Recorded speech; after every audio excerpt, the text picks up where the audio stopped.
But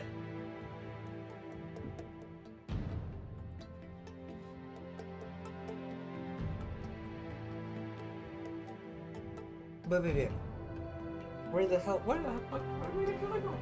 Ah! It is I, the dog. Since Genesis is coming out next year, I have decided, hey, why don't we play X? If it's coming out so soon, and you know I want to play Genesis, and X is the only one that I haven't played yet, why don't we play X? Why is the thingy off-centered? What the hell? Hold on. Oh.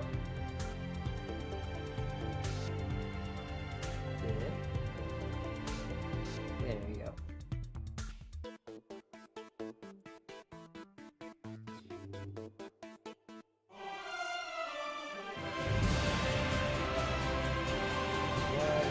Oh, it's Claire. I was like, what is this? It's a Claire.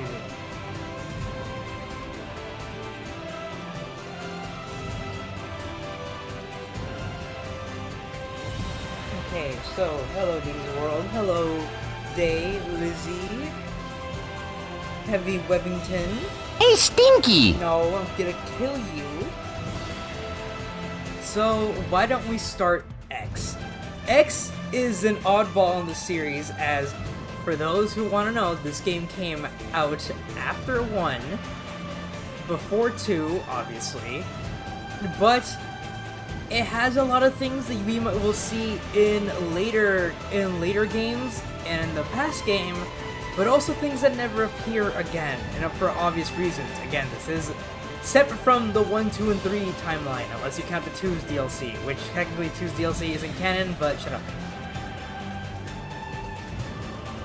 So, just keep an open mind, everyone, and let's dive into Xeno X.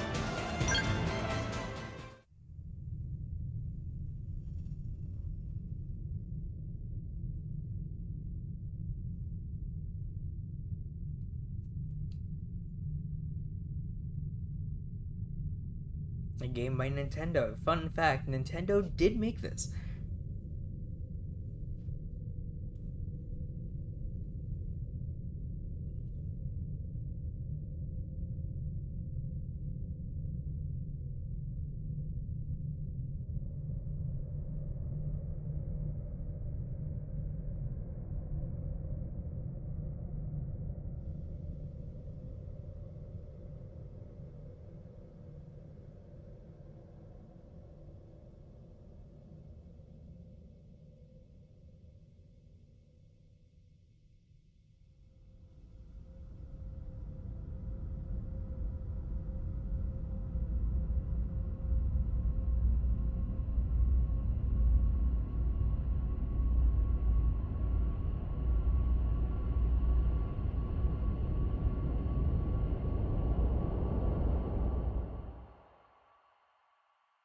Title drop. Worst title drop ever. Xenoblade Chronicles X Definitive Edition. Thank you.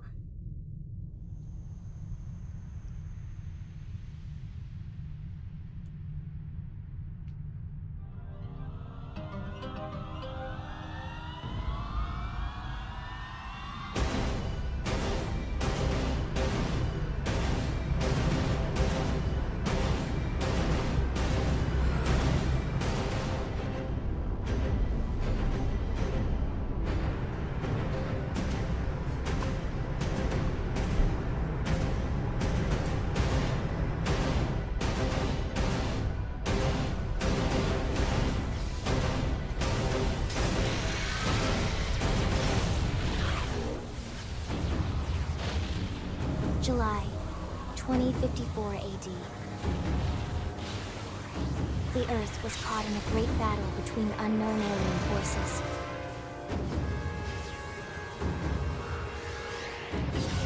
Their weapons were terrifying and powerful beyond human reckoning. Our planet was overwhelmed, its surface reduced to ash and rubble in the blink of an eye.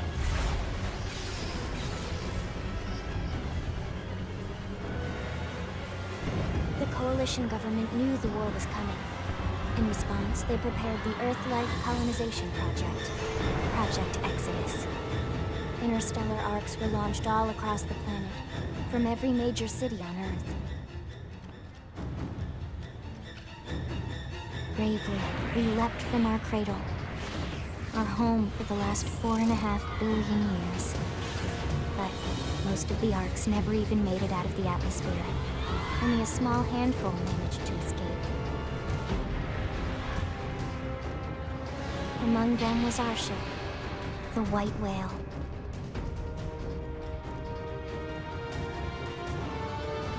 After leaving Earth behind, we spent 2 years wandering in space, searching. We thought of ourselves as the lucky ones, the pioneers who would settle a new world. But our past caught up with us, literally. The alien blitz was unrelenting.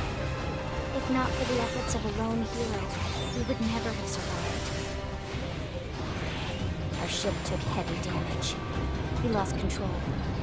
With our flight systems down, the White Whale was pulled into the gravitational field of a nearby planet, its hull shattering and breaking to pieces as we plummeted toward the surface.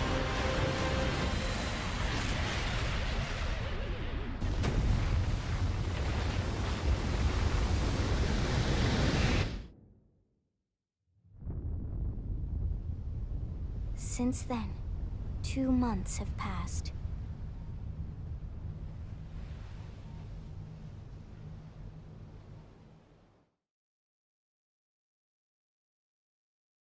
How's my day going? Good!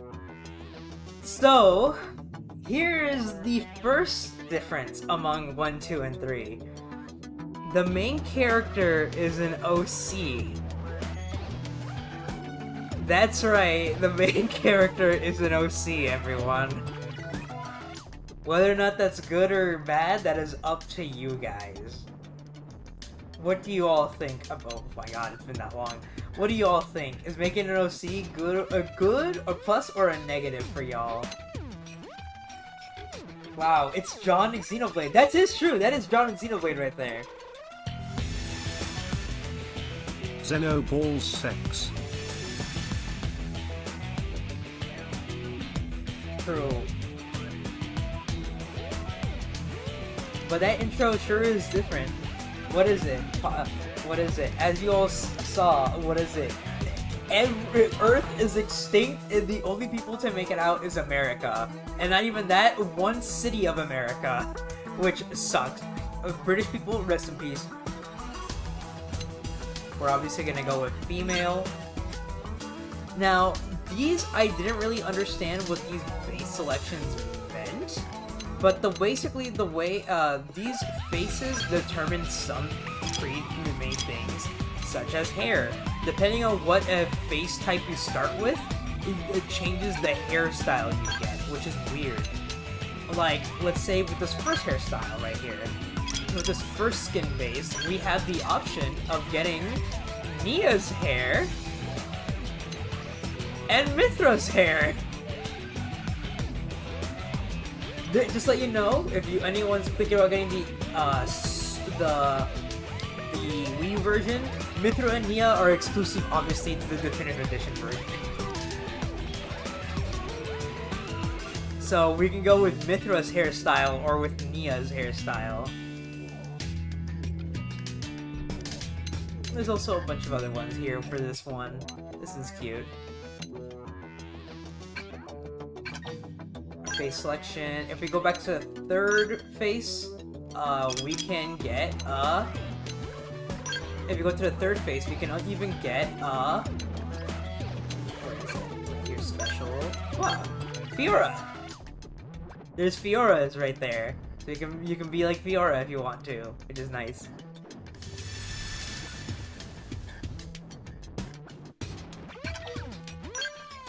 Or if we go to the fourth one, I believe we can get no. Yeah, no, not this one. Would it be— which set is it? It might be the fifth one. Is it this one? Yes, it is! The fifth one, we get access to Mithra, or Pyra, excuse me. We get access to Pyra's hairstyle. And I really like Pyra.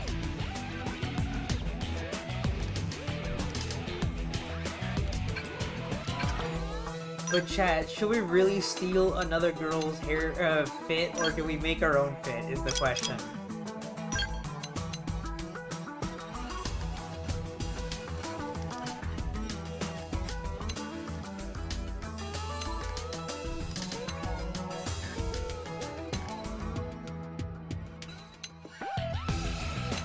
True. To be fair, remember chat, this is our story. We get to choose our fate and all that jazz.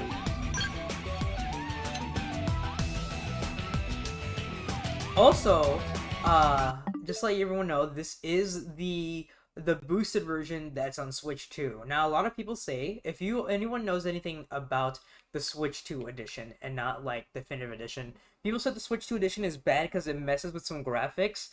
This is true, but it's mainly messes with graphics on handheld. If you're mainly playing using the Switch as, you know, the whole point of the Switch is it's mobile and you're able to use it like, you know, on the go and at home. If you're mainly using your Switch for at-home use, like me, who I never bring my Switch 2 out, my Switch 2 is always for at-home use, then this shouldn't be a problem for you. If she didn't want to steal it, she wanted to have it into the character customization. True.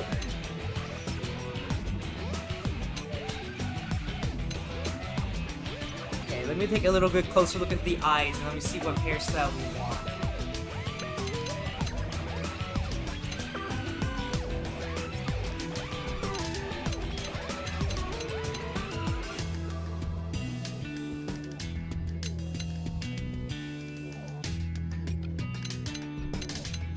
We want to have a happy face, chat. Happy face.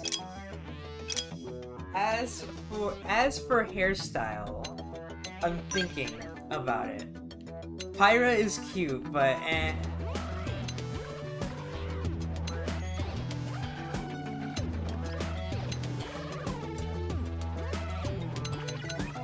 kind of want to go with this one. I think this face is adorable.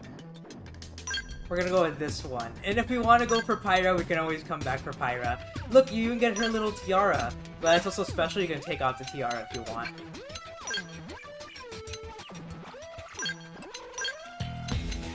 Just to let you know, if you...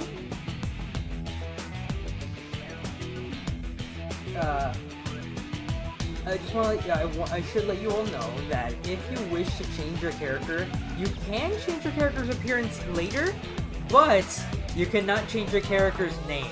You can change your character's gender and everything about them except their name. So keep that in mind if you ever feel like going back to your character and you don't like how they look. Just make sure the name is gender neutral.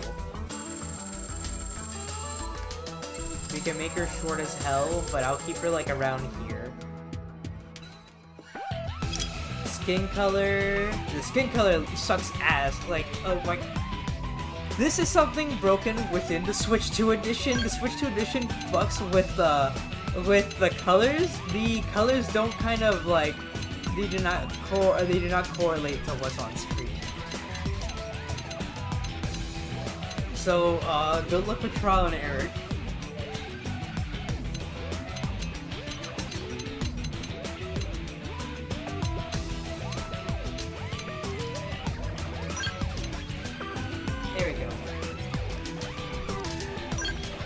Let's see, we're gonna give her freckles. I like her get freckles. I think freckles are cute, chat.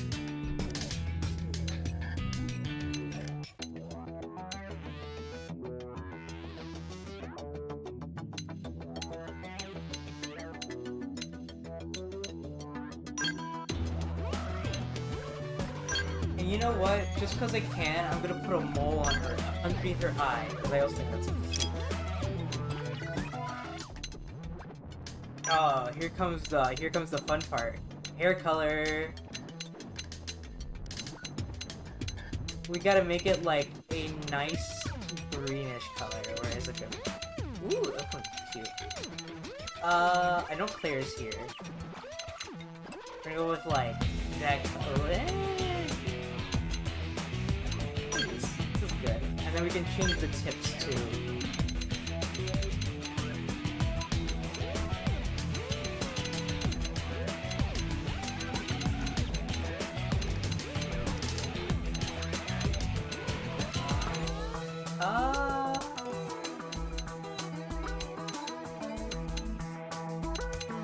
Say that's good for tips, right there.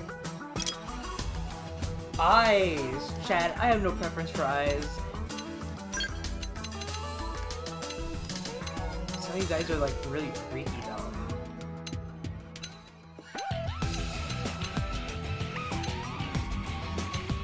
You can go with the default eyes. Eye color, obviously we always go with blue for eye color. Blue as deep blue as it can get. Second color, this changes the pupils. I don't really understand why people like to change pupil colors. Like, I'm like, pupil colors are supposed to be black. Some look animalistic and some look others look robotic. Yeah. Eyeshadow. Don't really have preference on eyeshadow, so we're leaving that as is. Great.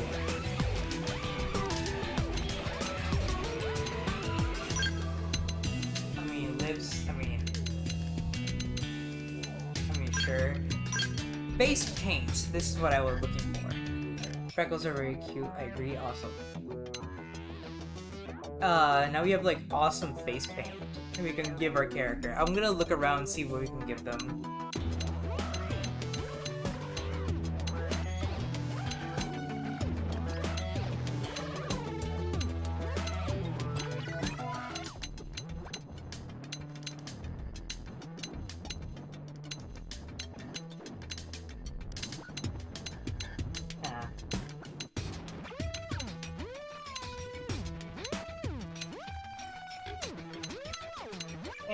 I say we hold off on the face paint.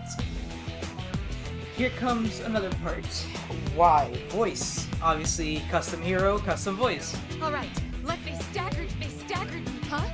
They never stood a chance. Hey, they never stood a chance. So what if you, huh? Here we go. So what if, here we go, huh? So what if, here we go, huh? Nice job. Huh? I've lost my balance. Shall we? Hello. Huh? Hello.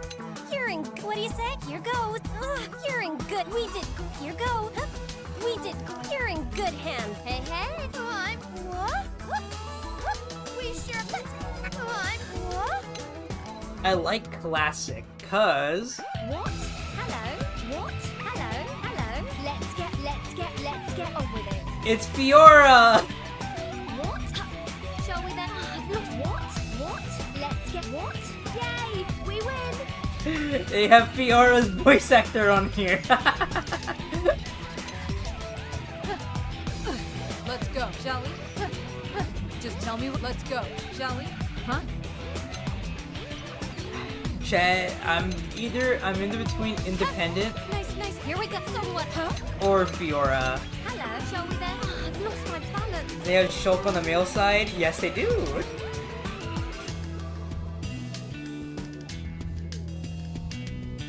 Chat, do we go with Fiora voice or do we go with independent voice? Huh? Hey there. Here we go. Hey there. Here we go. Huh? Chat, what voices do you want? What sounds do you want to hear for the rest of the game, chat?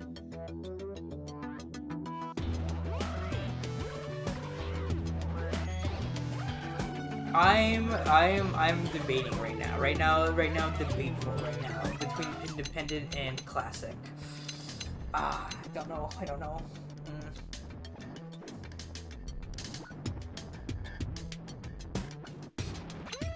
So what if, here we go. So what if, hey there. Nice job. We're gonna do, hey there. Huh? We're gonna do great. I mean, our character doesn't speak. We're only gonna hear a character via sound effects in the story, so...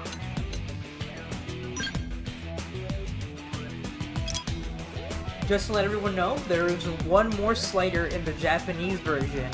This is where it ends for us, but in the Japanese version, there is an option to make your bust size bigger and shorter, and also for your ass. So that's neat, I guess.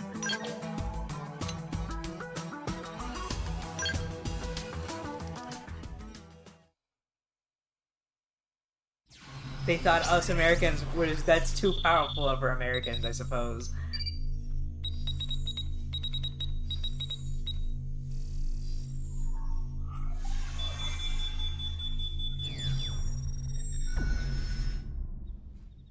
Attention, external access confirmed.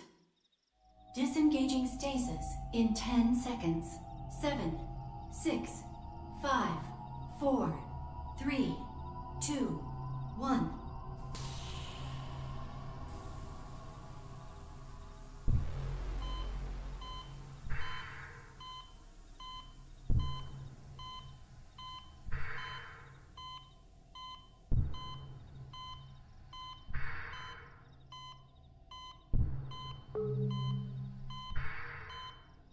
Releasing hatch. Please stand clear.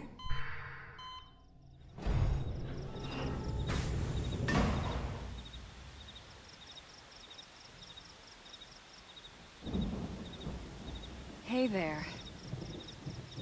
Looks like you're all in one piece.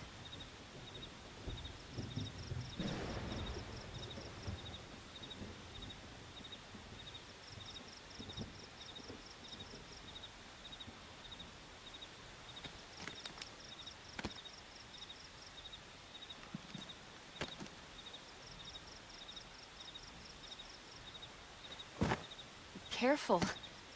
Just take it nice and slow, okay? Your senses will need time to reactivate.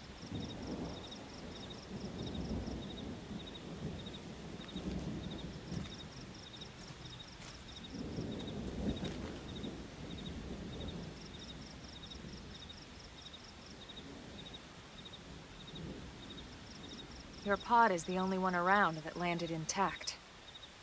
Good thing I found you. My name's Elma. You want to tell me yours?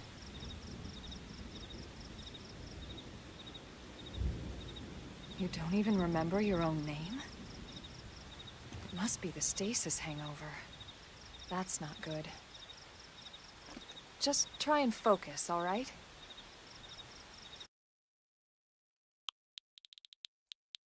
I know my name.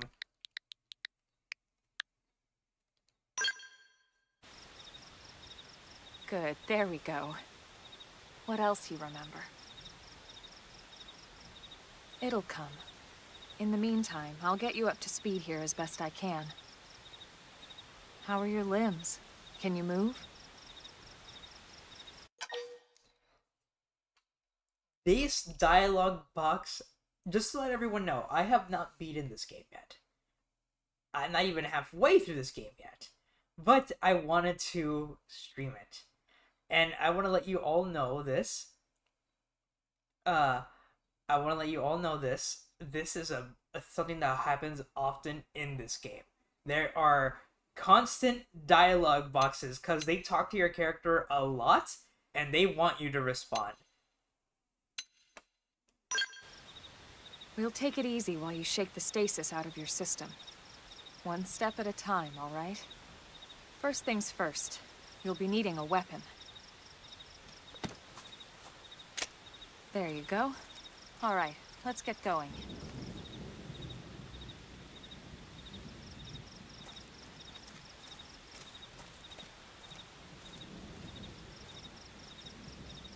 See, this is Elma. It's what most people consider to be the main protagonist of this game.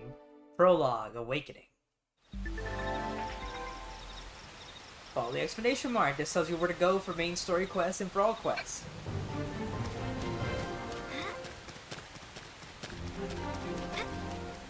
It's weird. It's right trigger to jump.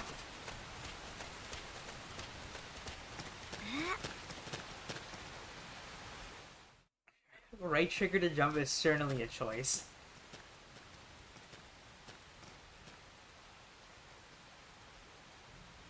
Most of the white whale's life pods didn't survive the crash, like this one.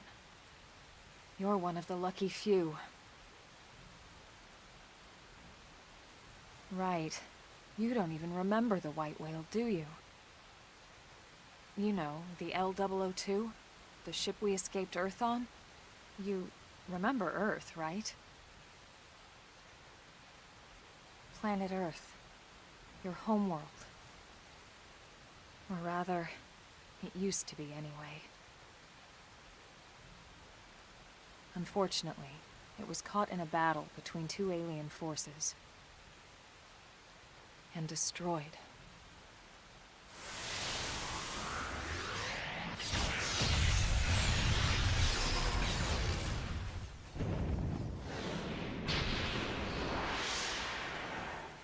Ring any bells? Don't feel bad. It's one memory I'd like to forget.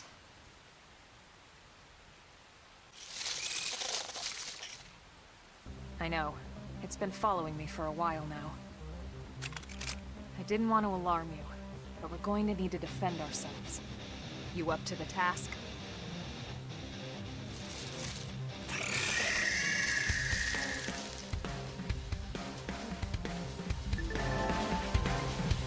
Yep, I know how to work target, auto-attacking. As usual, this game's got auto-attacks. You have your arts. They tell you what to do. Let's topple, yep. Let's get on with it. Let's see what you've got. Let's topple, let's see, thermal damage. Flame grenade! Are you kidding? Who built this clunker? Just shoot it!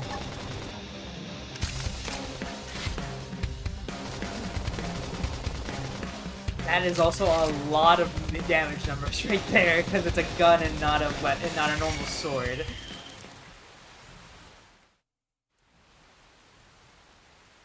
It's music tracks? Oh yeah, I know. You're not half bad. There's plenty of work back in the city for someone who knows how to handle a weapon, you know. Look depressed at the idea of work. Hey, I'm not trying to pressure you into anything, alright? It'll be your decision in the end. But anyway, we can talk more details later.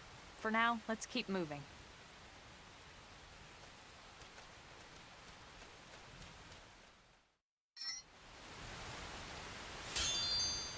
Advanced Night. Let's go. Soul voices. Sometimes they will prompt you and ask you to do an attack. Sometimes, like, your party members will ask you to do an ether attack, a melee attack, or a gun attack. If you use arts, depending on what they ask for, it will end up doing more damage. It'll let you know that it's with a little glowy saying what they need. Okay, trumps is well, both the user and both the issuer and user will gain some HP and some bonus effects. Your affinity will also improve.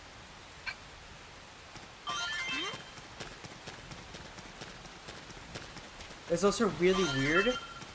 There are treasure chests scattered around the world, but instead of just pressing A to open up the treasure chest, you have to hold A to open it up.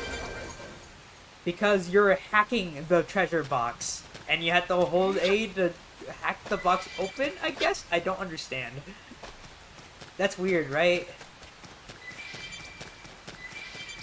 I'm not weird for that, that's weird, right? Open fire! Now! Target in sight! Shadow strike! Assault hammer! Oopsie daisy! Fire away! I can't use a quick bullet. Ooh. I can feel myself getting stronger. Level up. I'm gonna go all out. Let's see what you've got. They're off guard. Stagger them with a melee attack.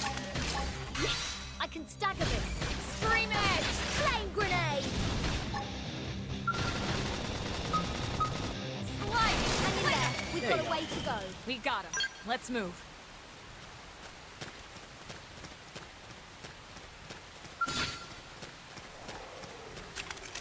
Open fire! Now! Target in sight! Shadow strike! Assault hammer! Are you kidding? Who built this clunker? Just shoot it! Scream edge! Clone armor.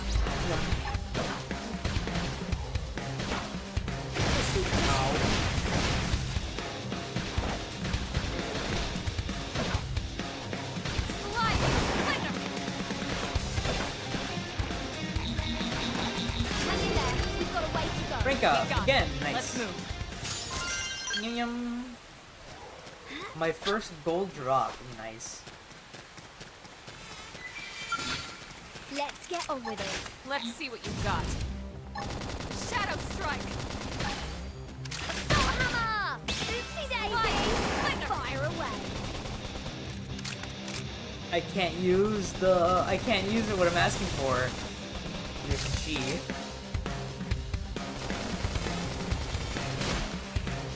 Chrome armor. Yum. Your own stream edge? Yep. Slide nice! Move in and do some damage! Flame grenade. Damn. Shadow Strike! Aw, stun? Awful.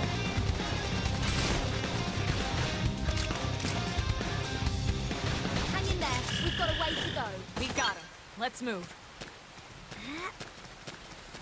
Oh. Another little ooh! 20 XP, $2,000, Iron Knife. Iron Knife isn't half bad.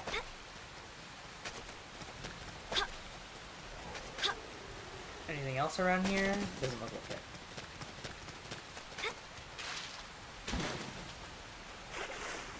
Ba ba ba ba ba ba ba ba. I can feel myself getting stronger. Hey, Didn't level have up! to be like this. Ow. Shadow Strike! Flame grenade. Assault hammer. There you go. Slide! Flicker! Oh, it feels so bad that I don't have access to, like, my full Are thing. you kidding? Look at all this collector. Shoot it.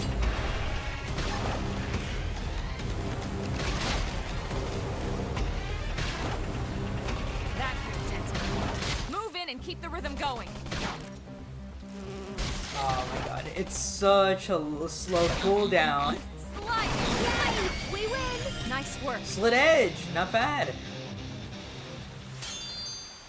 Advanced Iron Knife. Ooh.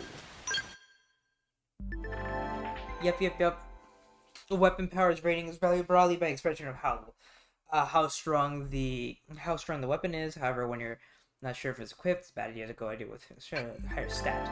Weapon's TP rating is the value it broadly indicates how easy you build up TP. Now, while fighting with equipped, keen eye on how to build TP quickly. If you're wondering what TP is basically mana, kind of. TP is mana, and it's also the party gauge for like chain attacks and such like that. The max TP you can have is 3,000. Some attacks will say TP on it, and it'll say like this move costs 800 TP to use. So auto attacks build up your chain attack meter, but they also build up your meter to be able to use different moves. It's odd. And the weapons you have indicate on how easy it is to gain TP. Like right here, using the auto attacking with the knife is better than auto attacking with the gun.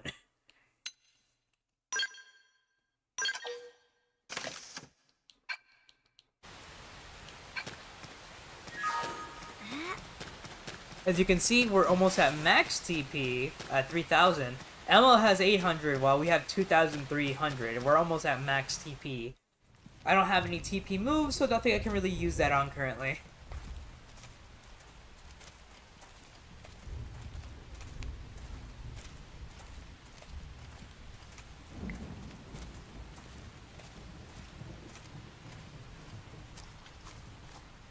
The rain's starting to let up, just in time for sunrise. Follow me. I promise you're gonna love this.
wild, huh?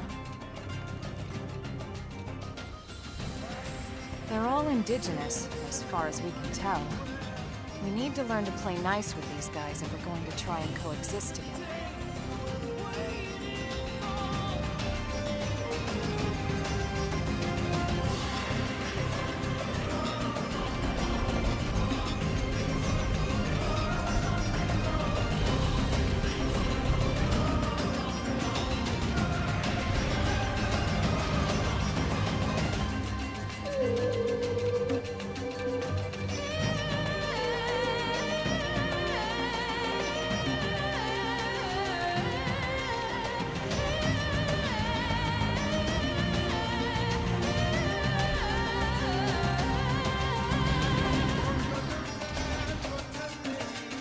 We call this planet Mira. You won't find it on any star chart. But it's our new home.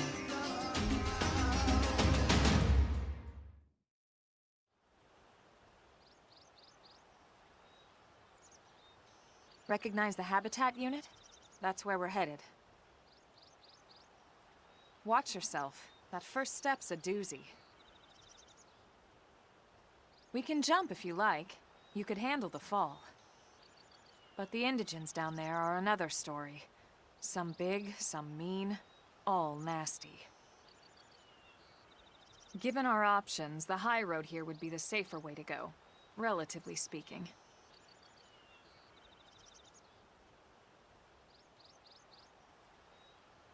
That said, whichever way you want to go, I'll follow your lead. You decide.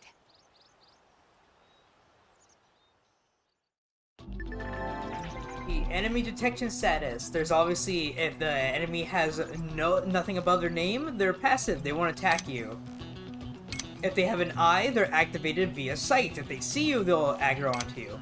And if they have the little auditory sound effect, little symbol, it means that they're only detected by sound. Be careful and walk near it and not running.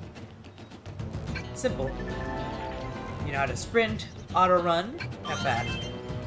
Also, there's no fall damage in this game. You can jump from as high as a height you want and you won't take fall damage.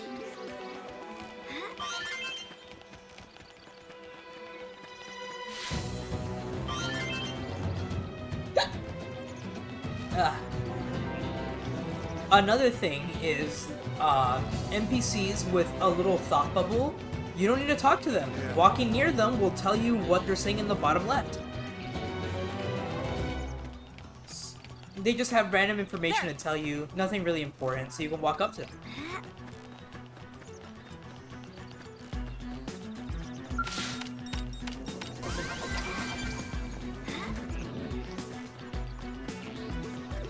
The little clock symbol right there is to change time. You can change... this is something carry over from the Wii U version. In the Wii U version, the only way to change time is by finding a time area like this. However, in the Switch version, you're able to change time whenever. That's it. That is a quality of life. Makes sense. You can change time whenever in any of the other 3 Xenoblade games. I don't know why they removed that for this one.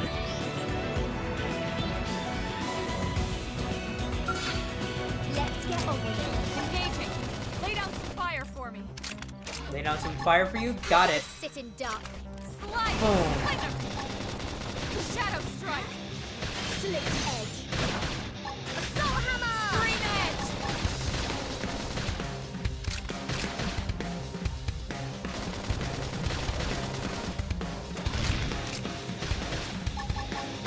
Slit edge.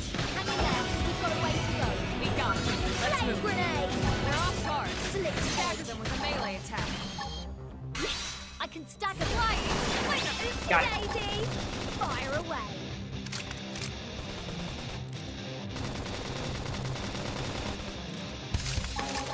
Slit edge. Now we're in business. Take the attacks to them.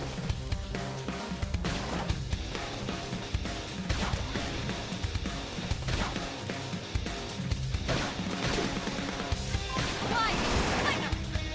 I'm feeling pretty good. Move in and strike. When I hit, I hit. Ah, shadow strike. Pushy, pushy. Boom.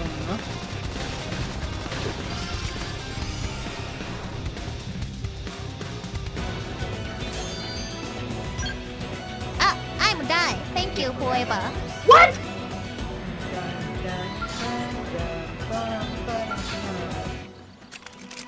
Open fire! Now! Damn. Target in sight! Scream edge! Shadow strike! Assault hammer! Oopsie daisy! Fire away! Slit edge! Yay! We win! Rinka. Nice work. Yeah.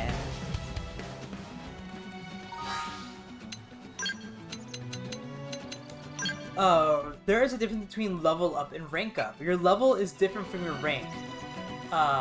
If we can go down here to classes, the max any class can be is rank 10. Once it gets to the next hand, you can rank up into a different class. There are different classes that have different skills, different weapon types, different benefits, different stats. So it's up for you to mix and match as you want. Completing a leveling up gives you access to skills, and leveling up also gives you access to arts, such as if we go down here, it tells you what skill, what class you gotta be, and what it tells you right there in the bottom what class you have to be and what skill, what rank you have to be to get that skill. Giving you the plentiful of option to mix and match to your heart's content.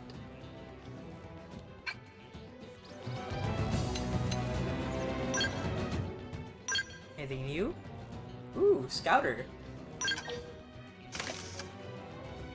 What does that Scout even do? +2 defense, not bad. With resistance or reducence to debuffs and potential. Nice. Freaking Fanta. Let's fight you. You're only level 4. You're only one level above me and one level below Elma. I feel like we'll be fine. Scream edge! When I hit hard. Nice! Move in and do some damage! When I hit hard.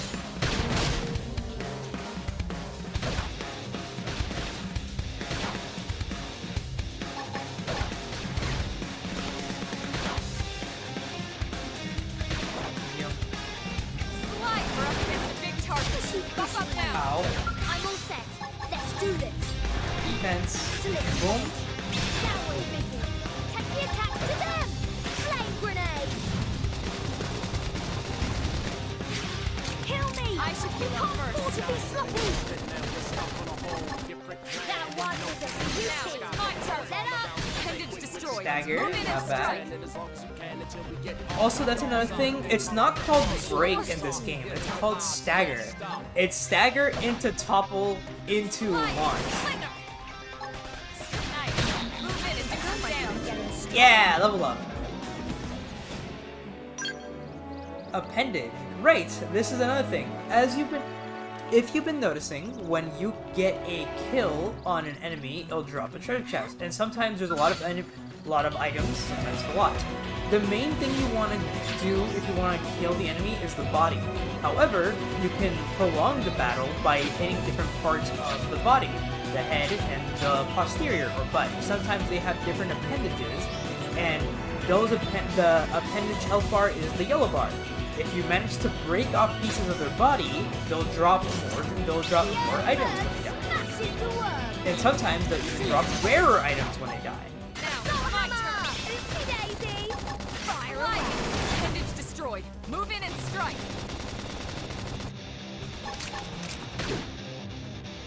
So it gives you an option. Do you want to kill the enemy right away, or make the battle last a little bit longer by hitting different parts, but you get more rewards for it. Are you kidding? Plus, destroying body parts also lowers the enemy Now defense. top one! Yay, we win. Nice work! See, look at that. 2 gold items. It goes white from common to purple to gold. So we got 2 gold items from hitting on different parts of its body. Good. Pumpy? That's me. I'm Pumpy. Level 6 enemy, too strong. You're not strong. You're level 3. Smashes the world. Now it's my turn. Oopsie daisy. Fire away.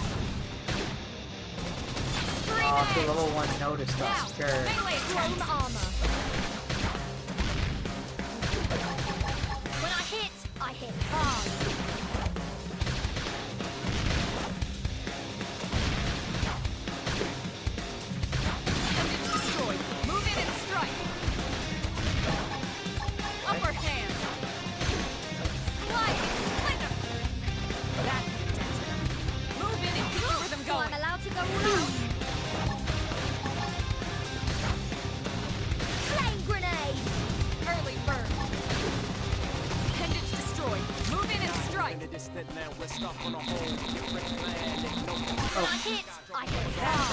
There you go. Rank up! Again, awesome. Infuriate. That's a ether skin. Ooh, lots of good items.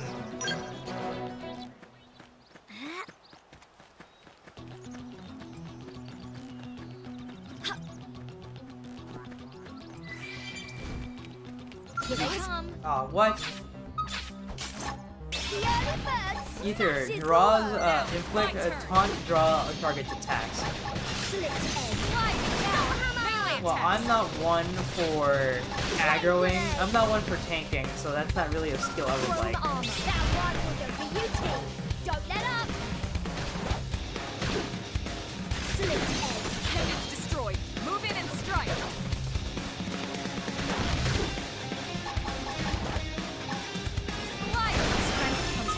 Level up for Elma, not bad.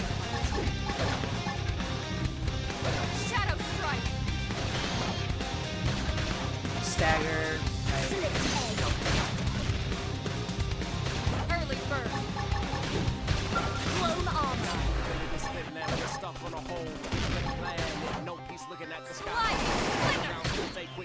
Slick edge. Now we're in business. Take the attack to them. Soul hammer. Okay, topple. Blaze. Move in and keep the rhythm going. So I'm allowed to go all out. Shadow strike.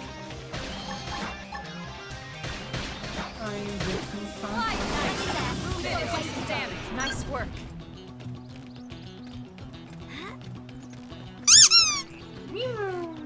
I'll kill you. Oh, it's getting nighttime. Didn't have to be Come like on. this. We've got the first strike now. Take it close. Flame grenade now. Melee clone armor. Posterior, hit the button. Slick edge. Grr.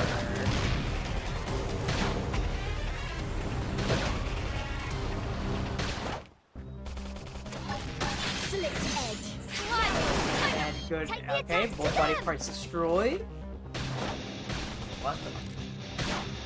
Shadow strike. Flame grenade. You missed that?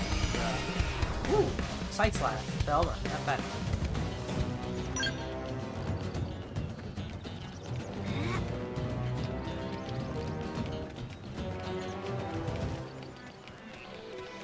Oh, we're getting so close to the area we need to go to, please.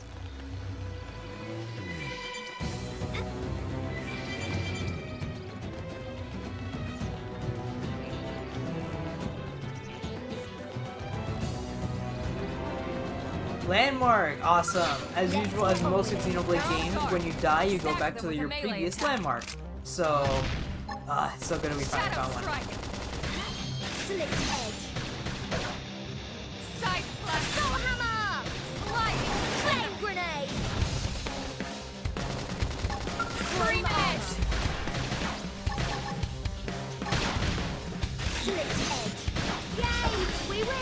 Nice work. Yay, we win. Rank up club. Am I close? Okay, I'm almost max drifter. Only 3 more ranks and I'm max drifter. That's pretty good. Arts, new arts.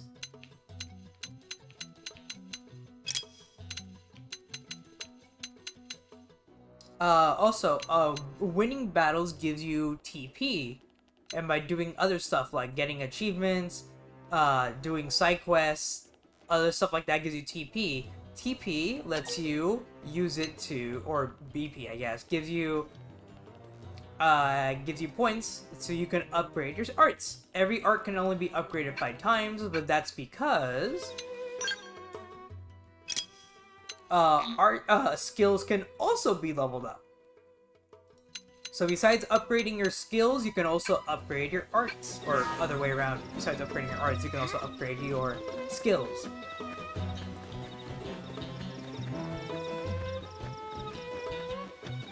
And I believe that is interesting.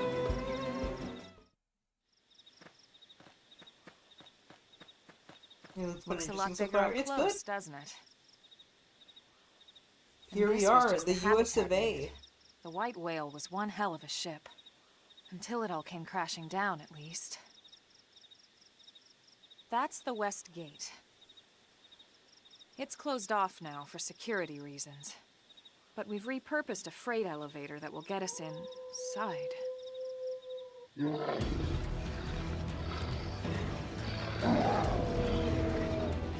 Grexes. Riled.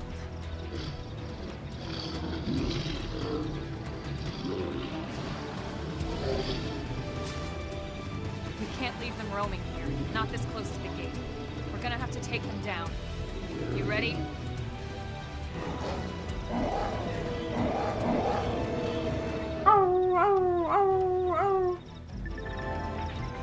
Melee range weapons.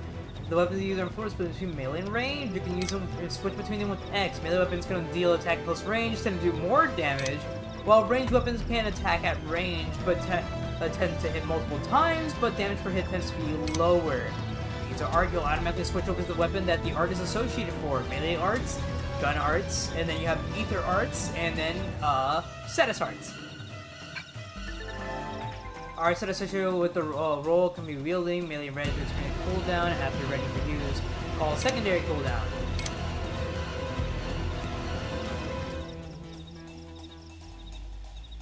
Bleh. Arts that you fully use cooldown will generally increase its effect. Bleh.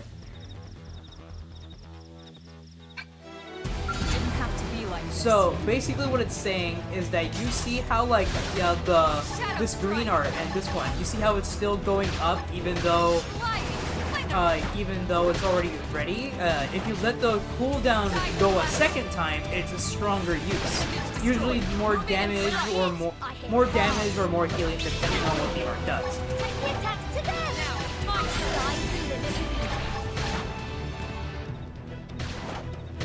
I won't leave them a second to breathe. Oopsie daisy! Upper hand! Fire away! Slit edge! Target in sight! Chrome armor! Side slash! Shadow strike!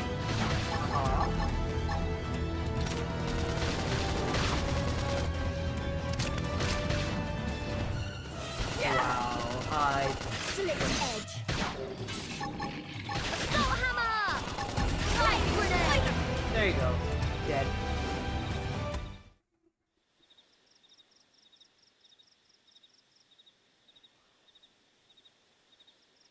It's a shame we had to settle near so much wildlife.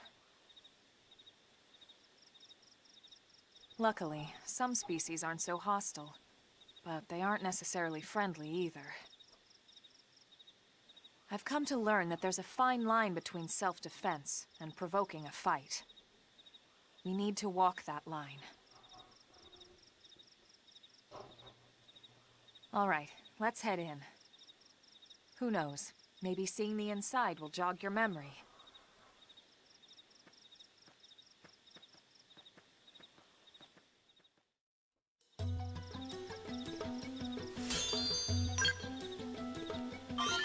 this game has a lot of stylistic choices. I'll say that much.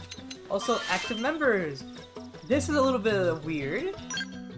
Here are all the future party members we are gonna get. That's a lot of party member slots and only a 4-slot character roster.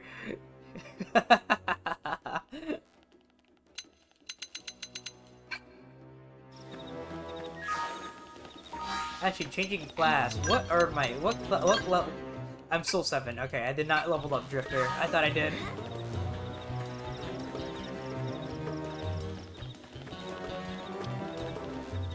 Yeah, someone says this being the best game. It's okay.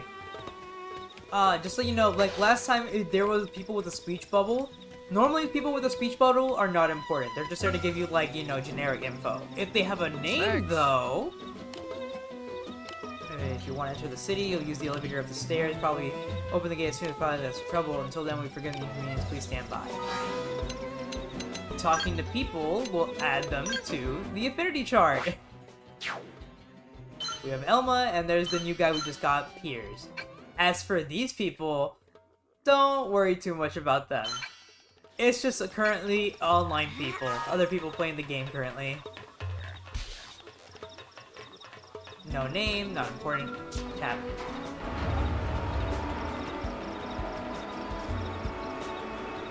So we have 2 + 2.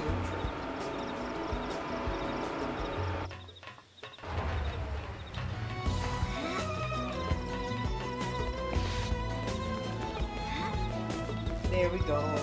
Woo!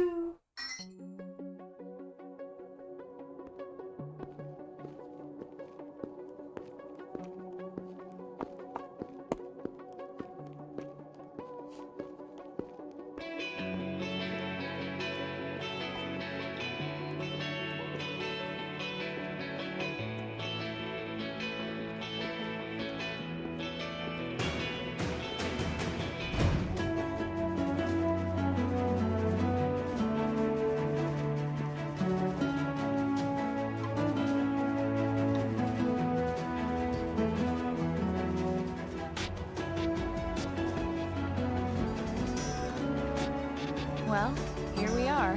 Not too shabby, huh?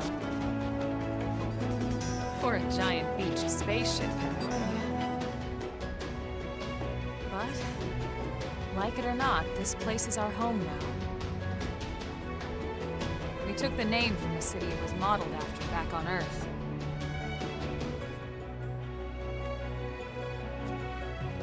We call it New Los Angeles. Yup, out of Welcome every to NLA. out of every city that escaped from America, the only city that escaped was Los Angeles. And so it was that another survivor came to join our band of refugees. Together, we resolved to forge a new way of life here on New LA. New LA is a beautiful lie to ourselves. Truth is, we were adrift, heading into the unknown.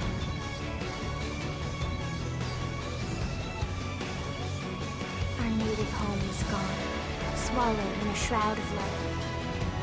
And our future was uncertain. We had no idea what fate lay in store for us. Only that we had to keep living in order to see it.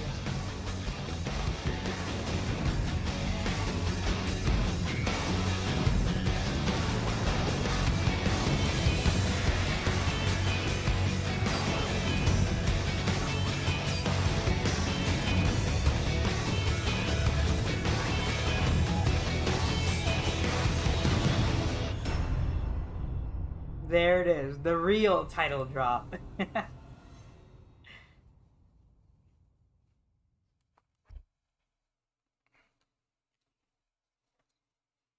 And that's the prologue. Wrong one.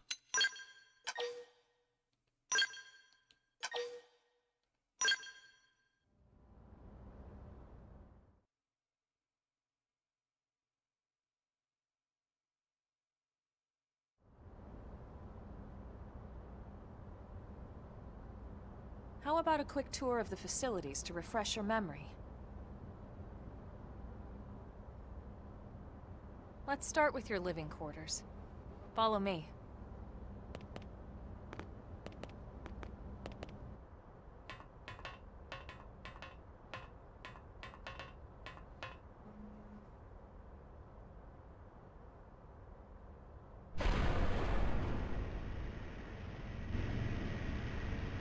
Brave citizens of New Los Angeles, good day. This is your Director General, Maurice Chausson. Today, I once again come to you with news I am truly delighted to share. Yesterday, we repatriated 10 more White Whale crew members. These fellow pioneers will rejoin our ranks as citizens of NLA, bringing with them skills and know-how that will bolster our ability to survive and indeed flourish here in our new home. This, of course, is only the latest success in our continuing efforts. Director General? Since when? For the rescue and recovery of 2 days all ago, our ma'am. brothers and sisters. I stand here truly humbled and From grateful. political aide to director general in just a few weeks. At this rate, he'll be emperor by next month. Irina? Gwyn? Nice work out there, ma'am.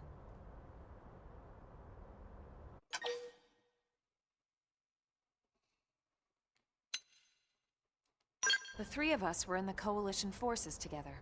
Specifically, the Special Operations Heavy Armor Training Unit, aka the Skeleton Crew. I was a colonel and Irina a lieutenant. Gwyn was a more recent recruit. Of course, I keep telling them we don't need those old ranks anymore now that we're here. You're still colonel to me, ma'am. No reorg will ever change that. And that's not about chain of command either. It's about respect. You've earned it. And the award for best ass kiss goes to...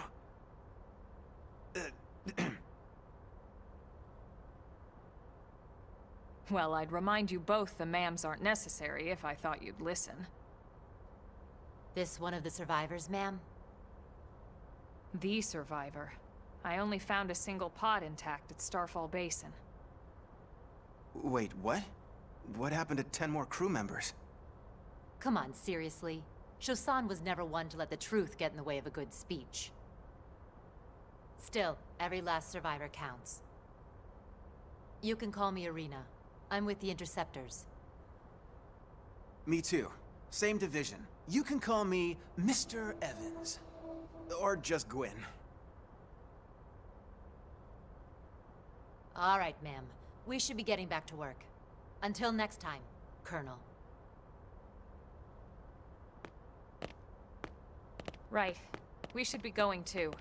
The administrative district isn't far. That's where you'll be calling home. For now, anyway.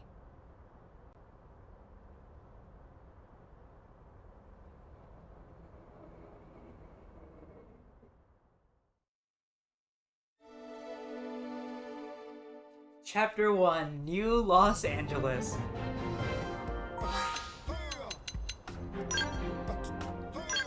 Alright, I forgot. This is the new New Los Angeles music. This is the music that plays in town. Oh, shit. I'll be right back. My mom... So, well, I think I don't know who else will be.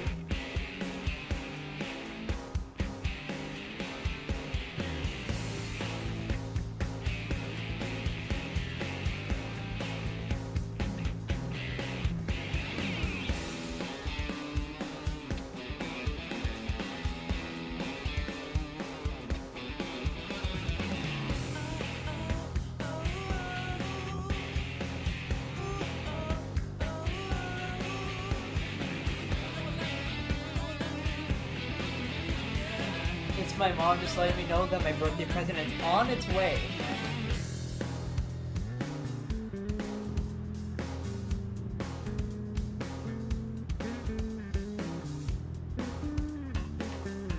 Anyway. Oh, that's a human. I thought it was a cat. Ooh, Anna, I want to talk to you and add you to the... I want to add you to the thing.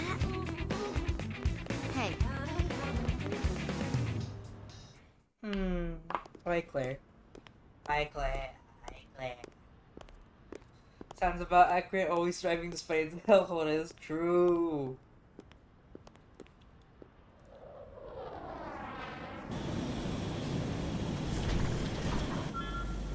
Who here likes futuristic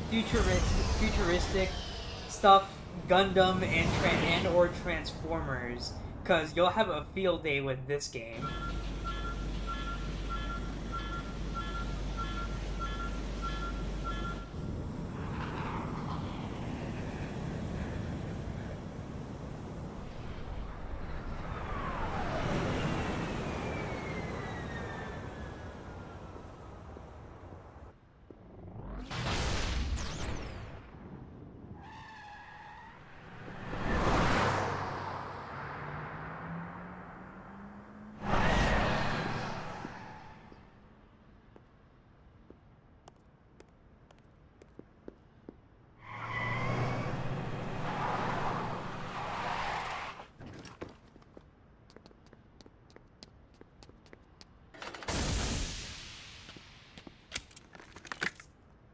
Damn it!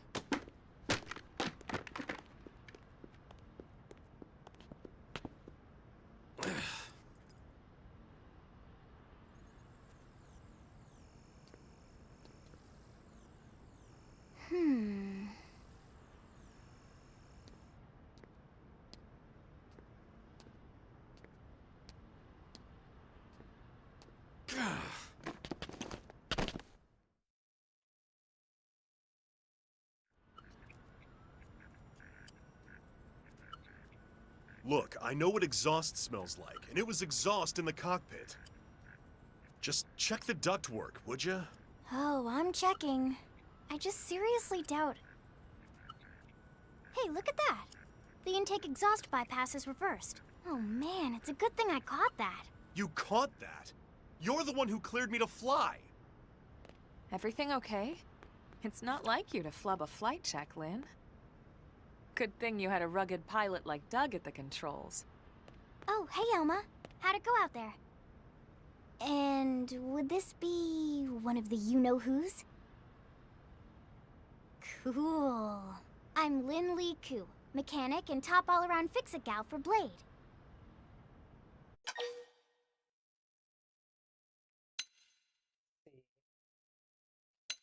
Look skeptical. Find out how old Lynn is. She's 13, and I know, she looks young, and she is young, but trust me, she's one of our top talents. Most of the time, that is. Most of the time. Anyway, you guys heading back to the barracks? Yeah. Why do you ask? As long as you're here, why don't I take you on the transport? It's a great way to see the city. I'll give you the grand tour. That sounds like a great idea. Alright, Doug, I think that'll be all for today. You can clean up here and dock the Skell. What?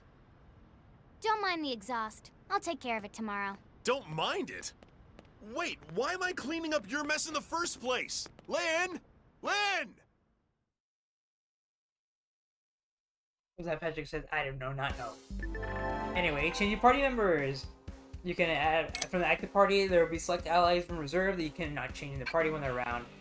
Sometimes you can add...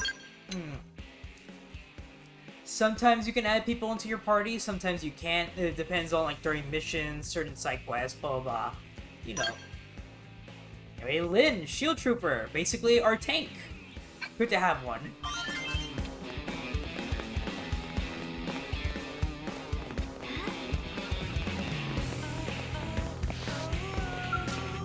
I just want to talk to people. Crap. True. Hey, listen! Let's go. Listen to this. Like cinnamon toast, yum. Oh.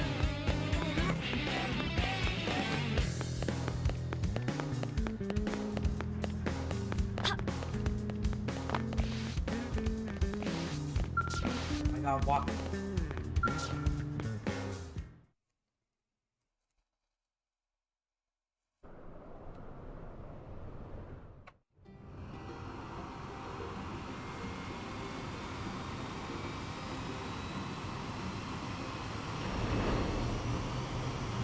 I'll be right back. I think I heard something.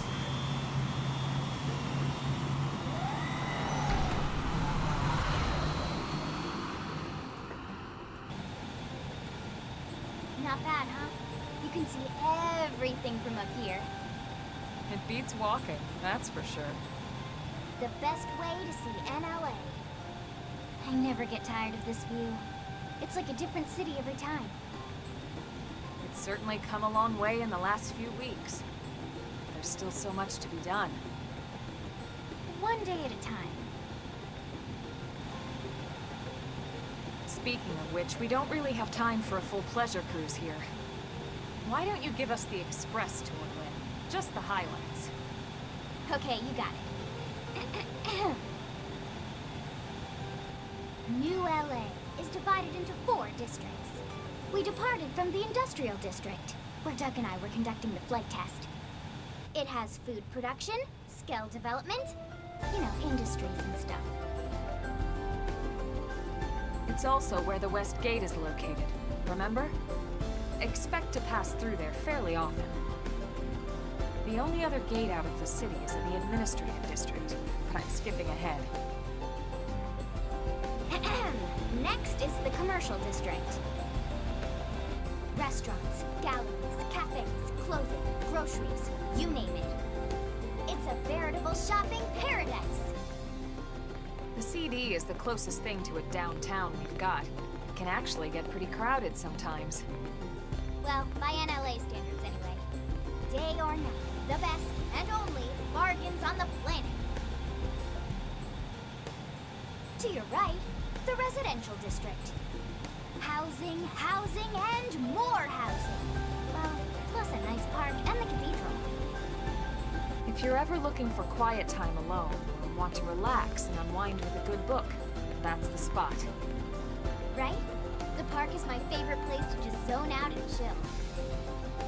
And last but not least, our destination, the administrative district, the nerve center at the heart of NLA. Note the distinct dual-level structure here. The upper level holds our administrative tower, home to Blade HQ and the government. Not to mention Armory Alley, as well as the barracks where we live. The lower level there is a hangar complex for Skell maintenance and repairs.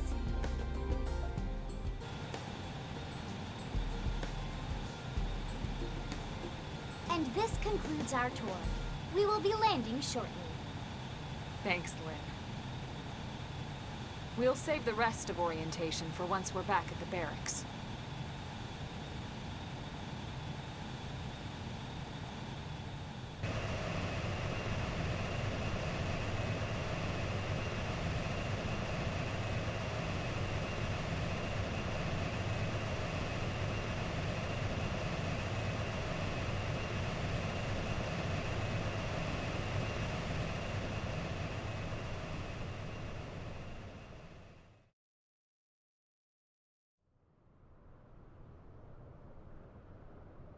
Enjoy your stay in the administrative district, and thank you for flying Linley Airlines. Right. Let's get you over to the barracks. Then I should file my report. They'll be eager to hear the details on how I found you, I'm sure. Well then, we better not keep them waiting. The barracks are pretty close, actually. They're set up just behind the giant blade tower here. That road there wraps around the left side and leads right to it. We'll pass through Armory Alley, but let's not get sidetracked, okay? We can check it out later.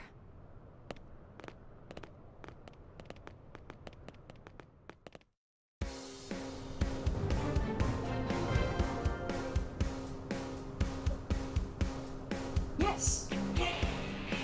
We now have our third party member, Lynn. I like Lynn. She's silly. But she's also... I'm pretty sure she's also the youngest team member we could also get, so... That's Sophis? Yeah, I know that's Sophis. What is it? Well, I didn't know it, but the voice sounded familiar. I could've guessed. There's Gus. I hate Gus.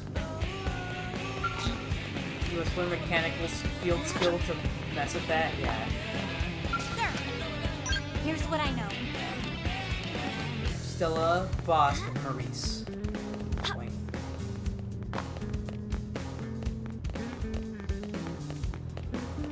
could take this one. Yum, yum, yum, yum, yum, yum, yum, mine.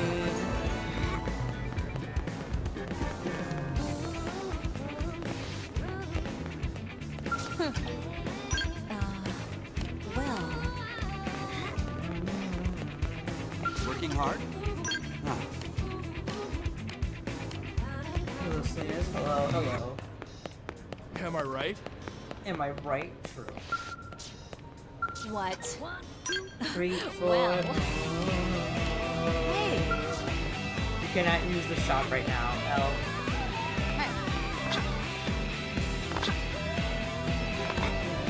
Blade Barracks. Well...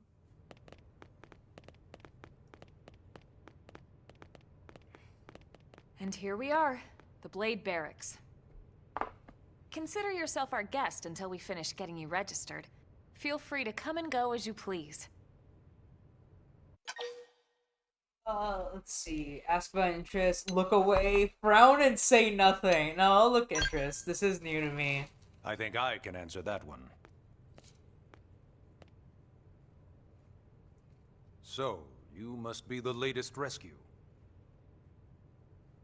Secretary Nagi! Miss Koo.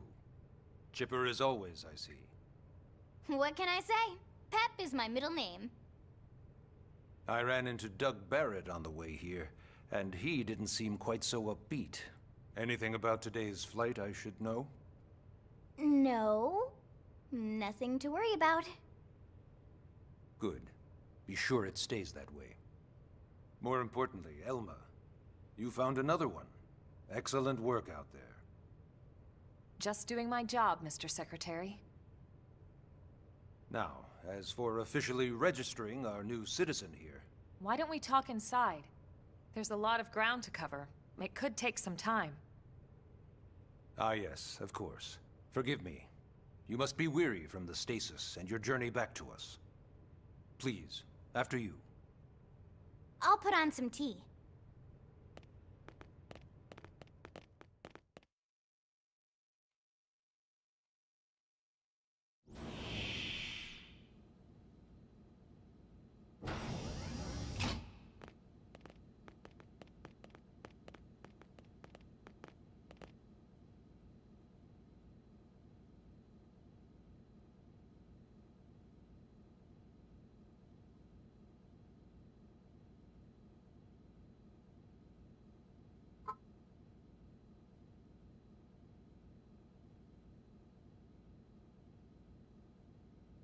Allow me to formally introduce myself.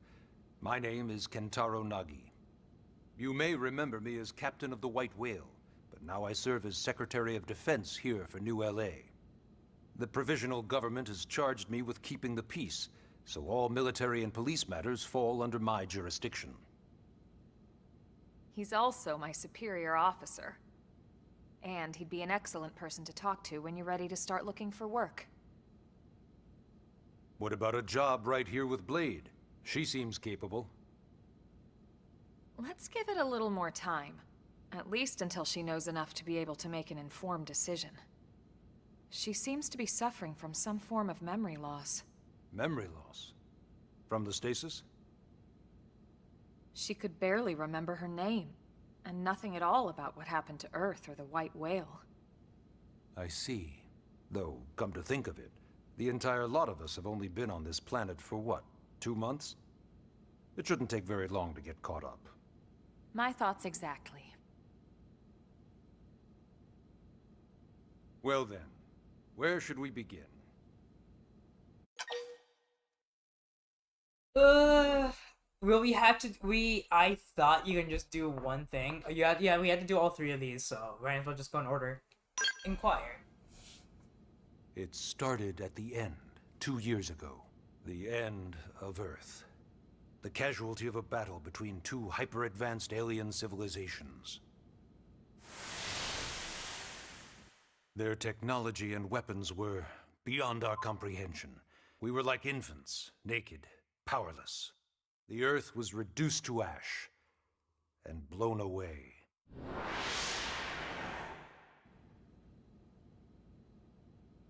I still wonder if I hadn't been there. If maybe all of this could have somehow been avoided. No one can know that, Elma. What we do know is without you, there'd have been no Project Exodus, and no escape for any of us. Did it go perfectly? No. But we are here, and we are alive. We survived. So yes, Project Exodus. Once we learned the Earth might be threatened, we needed a plan to preserve all her various life forms. That plan was the Earth Life Colonization Project, otherwise known as Project Exodus. Those of us who escaped on the White Whale spent over 2 years wandering in space. 2 hard years. But we clung to our mission, find a habitable planet, and settle there. We had no idea how long it would take. Or that the decision would eventually be made for us. The xenoforms found us again, and, well, it wasn't a happy reunion. Earth wasn't enough. They wanted humanity destroyed. For better and for worse, we were close to planet Mira when we lost control of the White Whale. Inertia and gravity took it from there. The ship had taken way too much damage to survive entering the atmosphere intact. We had no choice. We channeled all the power we had left to soft land the habitat.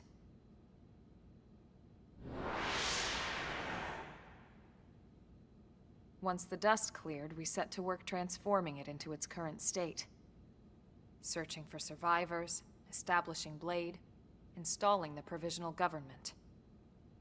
Basically, making it a sustainable city.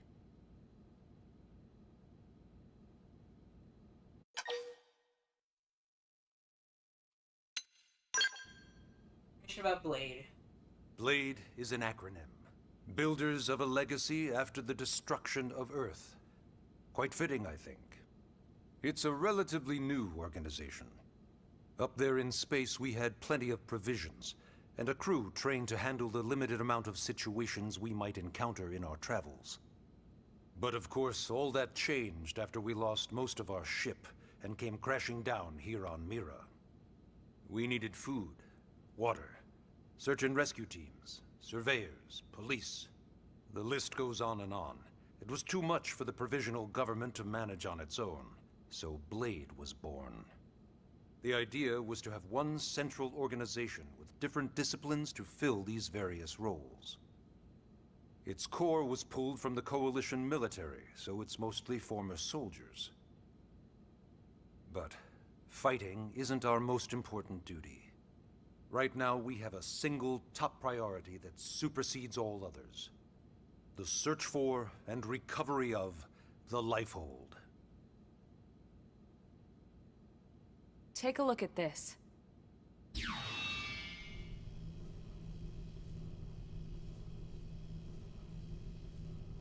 The White Whale was designed to carry an exceedingly large number of passengers, all of them held in stasis. All housed in a structure called the Lifehold. This is a complete schematic of that facility. Only essential personnel were conscious and active for the journey from Earth.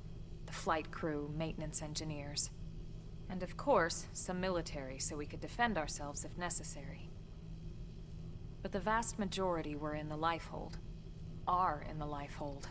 With any luck, they're all still there, in stasis, waiting to be rescued. But there's a problem. We now know the Lifehold broke apart along with the rest of the ship when we came down on Mira. What we don't know is exactly where all the pieces landed. Not very comforting, I know. Blade's top priority now is locating the missing units.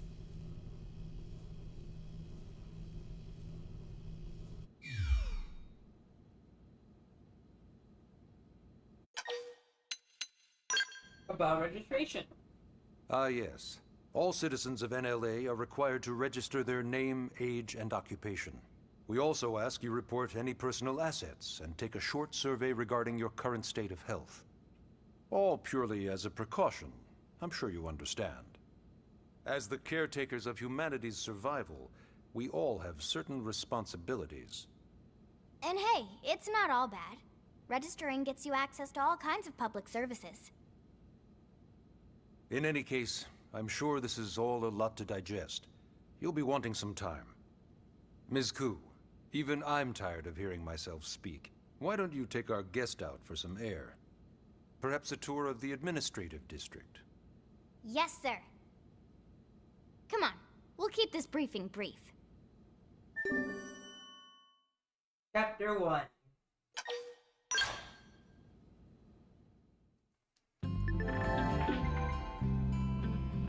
Click down on the right stick to see the navigation panel, and see in the bottom right to see where we need to go and track the menu. Check out to advance the main story. Thank you, Director Nagisaki. Landmark discovered. Nice.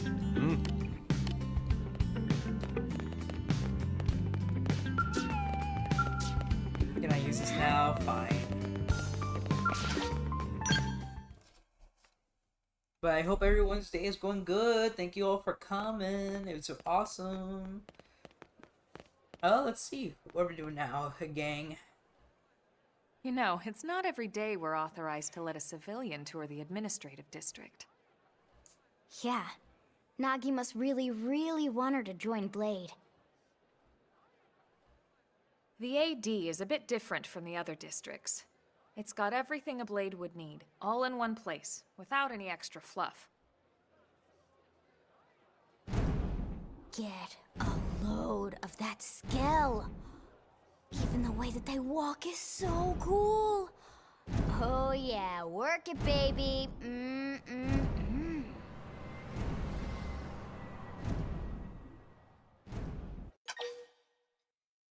Clarify, what's a Skell?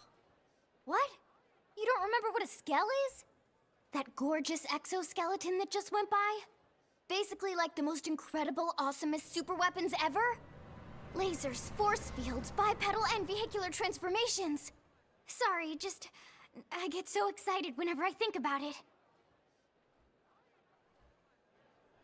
Originally, Skells were developed as a defensive measure to counter potential alien threats. It wasn't enough to save Earth, though. We were outnumbered and outgunned. Still, just look around you.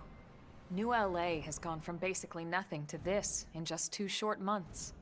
We could never have come so far, so fast, without Skell technology. I'd love to get you into one to see for yourself, but it's not that simple. Well, yeah, duh. For one thing, only Blades are allowed to pilot Skells. And even then, you need a license. These aren't toys we're talking about. They're complex machines with powerful weapons. And they're a precious resource. We only have so many of them to go around. So yes, as you might imagine, the certification process is a fairly rigorous one. I'm sure you're thinking, where do I sign up for the test? But it's not that simple. They choose you, not the other way around. You can't just walk in the front door and volunteer. There is some criteria. The details are largely hidden, but basically, HQ only allows the cream of the crop to take the test. Blades who go above and beyond in their duties, and for the people of New LA in general. So what do you say? If you become a Blade and work hard, I'm sure it'll only be a matter of time before they tap you on the shoulder. Speaking of work, that reminds me. Why don't we check out the Mission Control Board first? That's where we take on our assignments. Good call. Let's head on over.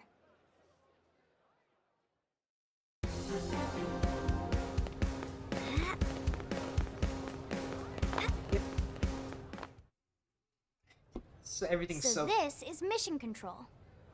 Okay. We don't so have a dispatch system this yet, is something so about Blades certain usually choose their own cutscenes. assignments. I had to say this. Everyone Some comes here cutscenes and aren't selects from real the missions cutscenes, they're available on the board. cutscenes with extra steps. You're able And to it's not turn just the official camera Blade tasks. in these Anyone with a request is cutscenes. free But to that's post about here. it. Businesses, citizens, whoever.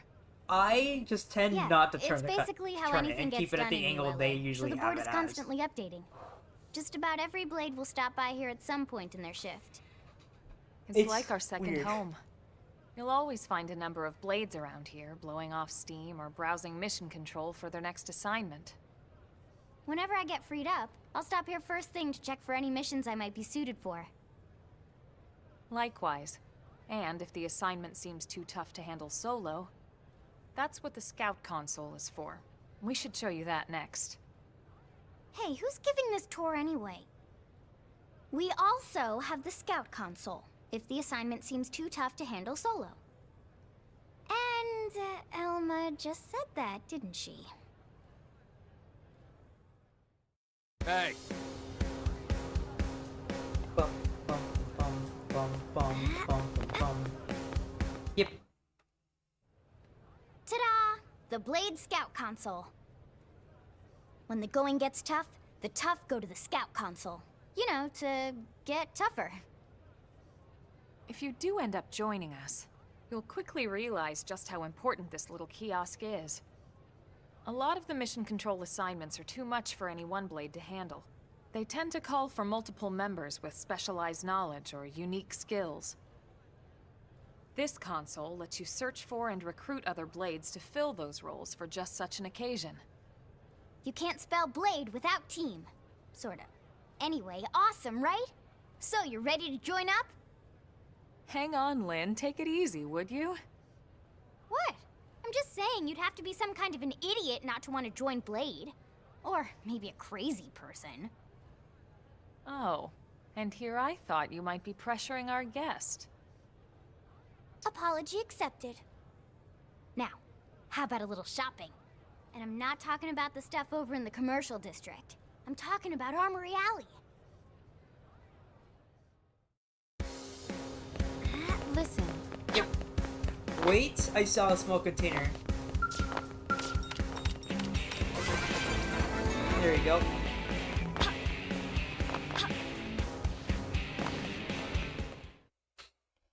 Yep. So this street's what we call Armory Alley. Blades can requisition equipment from any of the vendors here. I won't lie, most Blade members face danger on a daily basis.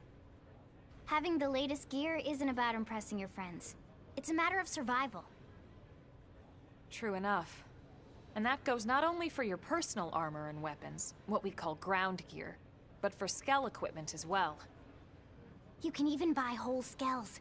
Can you imagine owning your own skell? Huh? Oh, right, the tour.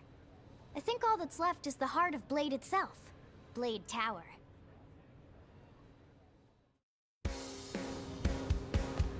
That's Hey. this way. Yep. Am I right? Bum, bum, bum, bum, bum.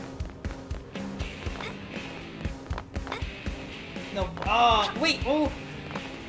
Yes. So yeah, Blade Tower. When we come here, it's usually to stop by Blade HQ. I'm Bush. Never say I don't love you. The higher-ups, like Okay. Secretary Nagi and Commander Vandam, will spend most of their day here. The government leaders, too. They're based in the tower.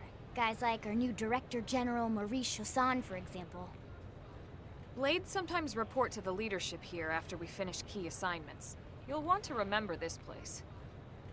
And that about does it for our tour.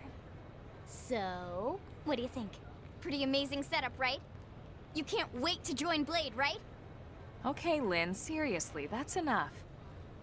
We're not here to make a sales pitch. We just want you to have all the facts so you can make an informed decision to join us, or not. Now that you've seen where and how we work, hopefully it made a good impression, but your decision will be just that, your decision. In any case, let's head back to the barracks. Secretary Nagi will be waiting. And that's chapter 1. I can feel myself getting... You can check, unlike Xeno 2, you can actually check on your info whenever you want to here. So that's good. If we need to go look back at anything, we can look back. Listen. Alright, so let's go start chapter 2 now.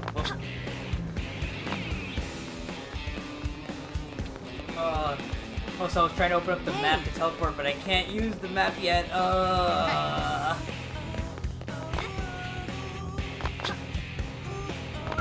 Here we are. Let's get back in.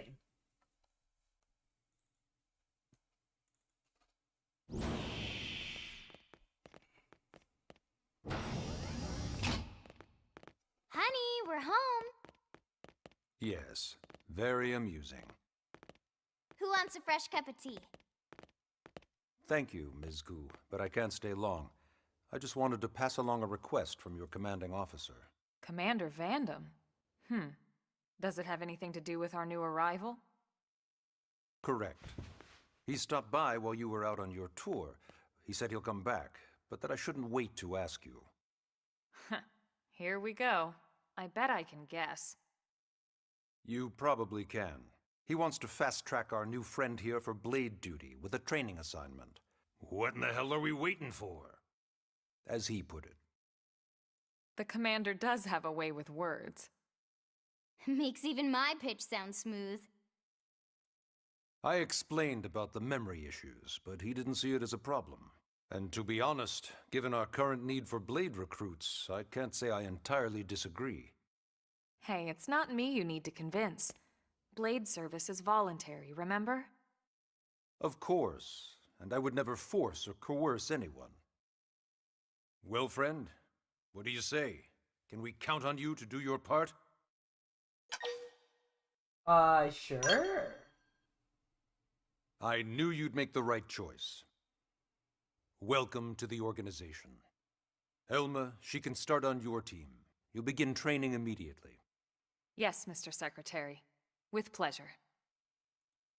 All right. Welcome to the Cool Kids Club.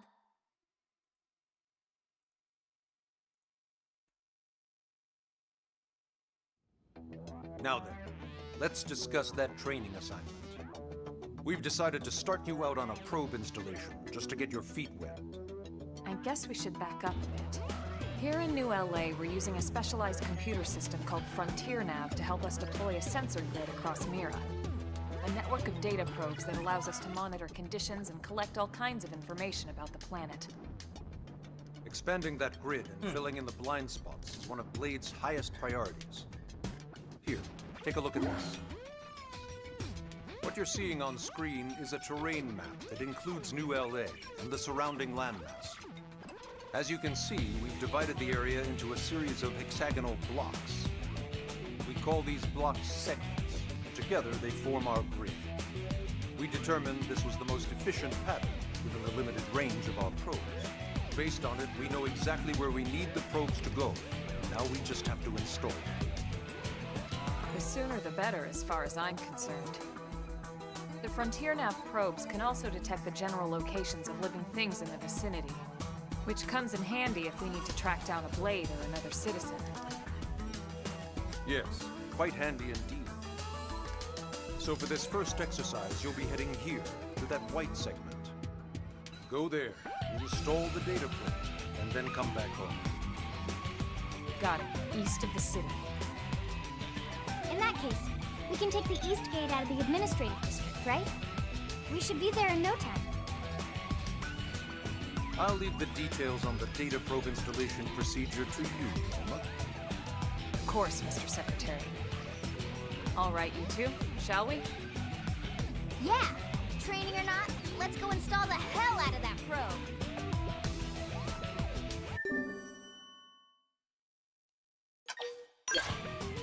Let's put a command. Chapter 2, The New Frontier.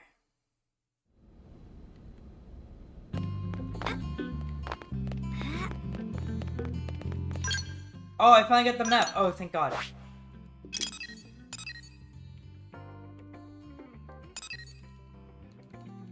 Can I? Alright. Fine.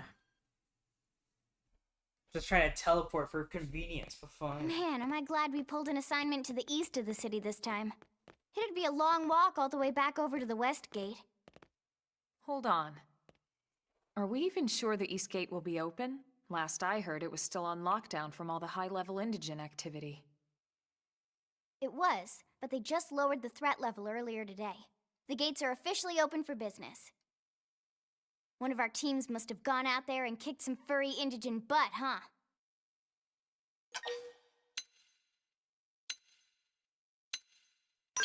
Maybe it was us. We did kill those guys earlier. Wouldn't surprise me at all.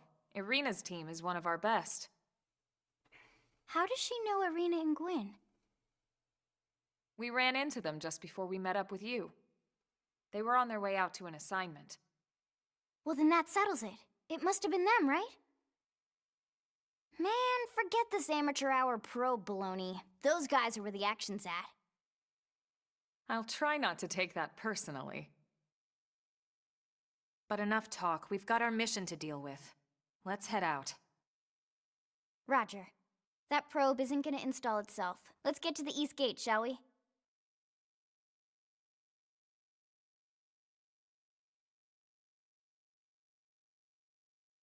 Hello. Can I? No, okay. It was just hanging on that for a very, very long time. Okay. Hey. Strength comes from experience. Eastgate. That's true Awesome. on Level up for Elma.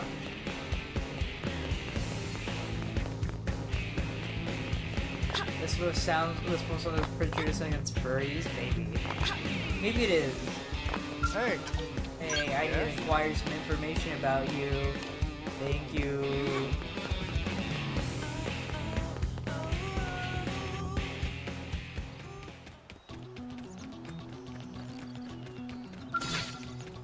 You see that guy? We're gonna kill him because I want to fight some stuff. Open fire! Now! Adventure cover fire. Shadow strike. Assault hammer! That one was a beauty. Stop now. Melee attacks. Sliding slinger. Listen, we have 3 people now. I think we'll be fine now that we have 3 people. So I'm allowed to go all out? Ow!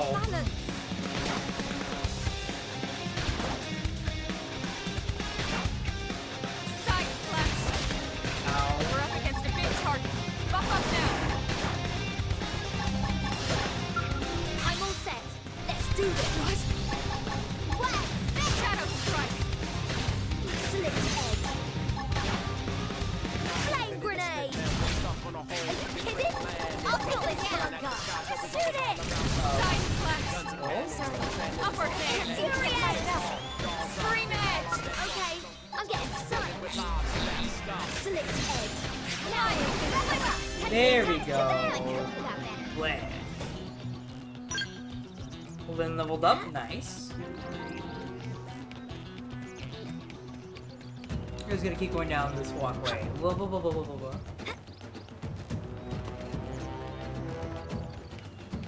You know, when we think about it, if our character's being voiced by Fiora, that means we're the last British person remaining. When you think about it, you know.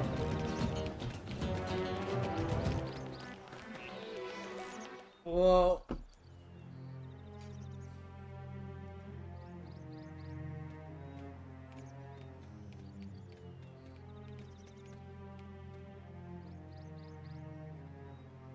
What the hell happened here?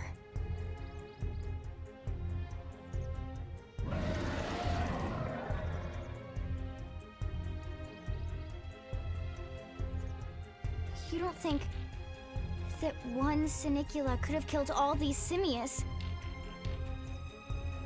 Unless... Unless... what? This is bad. What's bad? I don't follow you. That Sinicula. It's a tyrant. Huh?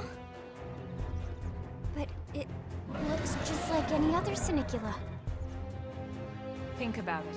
Your typical Simius is way higher up on the food chain than your typical Sinicula, right? Usually we'd find one Simius standing over 3 or 4 Sinicula corpses. But here, the tables have been turned. And I don't see a single trace of any other indigents in the area. There's only one explanation. That Sinicula is a tyrant. Let me check the Blade Report database. If there's a tyrant this close to the city, someone must have run across it. Bingo. There was a Sinicula tyrant sighted not too long ago, but it was a couple of segments further out. It could have followed the blade that spotted it back towards New LA, or come here to feed, or who knows what. It's crazy.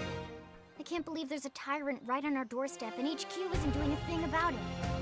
Well, don't forget why they sent us here in the first place. Frontier Nav's range is still limited. Oh, right. They couldn't track it if there's no local probe. They must have lost it when it went off the grid. Let's kill the tyrant. Yeah. Whoa there, Rookie. We're talking about a tyrant here. Do you even understand what that means? We should probably explain. Tyrant is our term for any indigenous life form that falls outside of our usual threat ranking system. In other words, they're too powerful for us to even measure how dangerous they would be to take on. And too powerful doesn't always just mean physically strong. If a creature has even a single especially nasty trait, it's classified as a tyrant. Even some of Blade's very best teams have come back with serious injuries after running into a tyrant in the field. If they come back at all.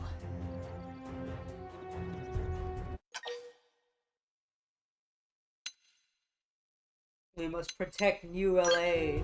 As long as you understand the risks involved. Lynn? Count me in. The same goes for everyone in ULA, but if we're gonna settle here on this planet, we're gonna have to get used to dealing with tyrants now and then. Besides, if I need to, I can always run away while it's busy chewing on one of you guys. Fair enough. But don't push it, okay? Either of you. If we can take it down, great, but if not, even just luring it away would be a moral victory. As long as we buy enough time to install the probe, we can use Frontier Nav to track it, or any other tyrant that comes this close to the city from now on. Just make sure you're ready before we attack. This will be tougher than anything else we've faced.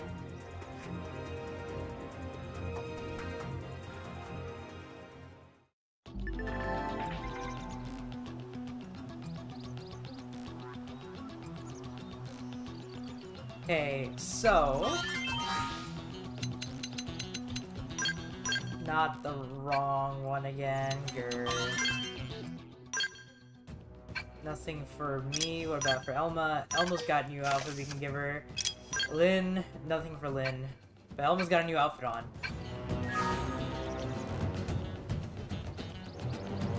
She looks weird now. That's not Elma.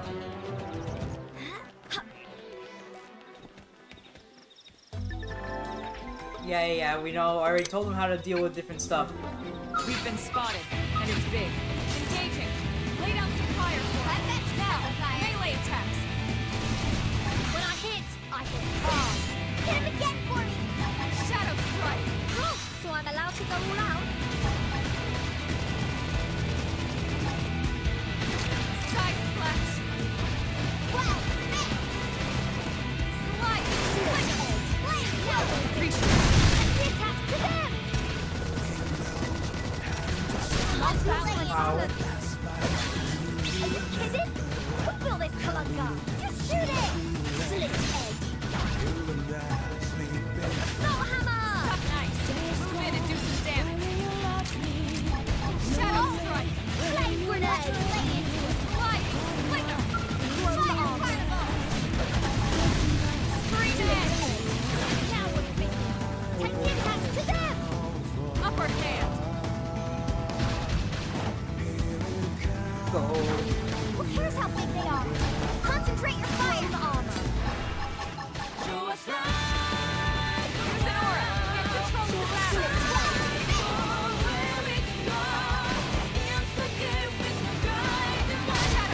God, I love this project. It's so good.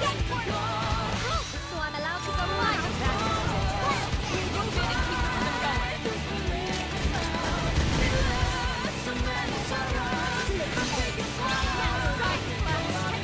keep them going!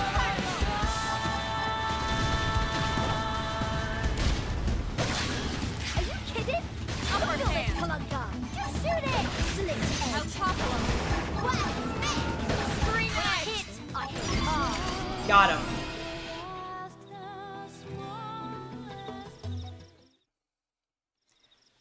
We are awesome! Nice work, Lynn. You fought well. You did too. Now let's get down to business and install that data probe. If we stay here for long, there's no telling what other playmates might show up. This beam of light indicates a frontier nav site. It marks the ideal spot to bury the probe.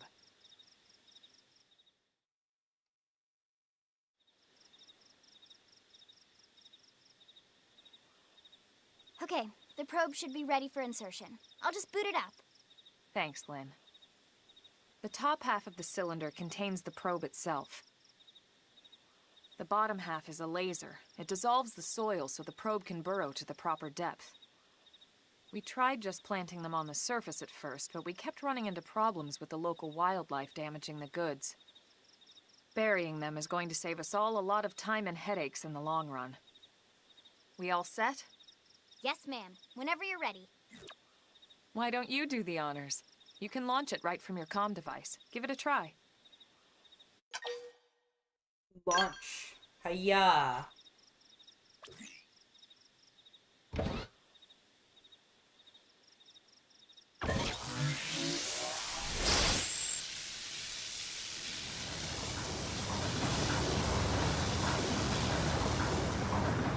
Good. Now we just need to give it a minute to reach the target depth.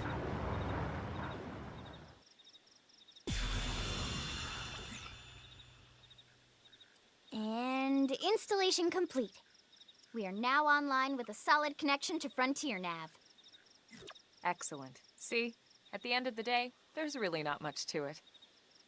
The hardest part was calculating the ideal probe locations. We need them spread out evenly to maximize data collection. Yep, planting probes is easy. And the more we plant, the more likely we are to find missing crew. So anytime you see a probe site, there's no excuse not to plant that sucker. That'll do it for your training. Let's head back to the barracks and report to Secretary Nagi.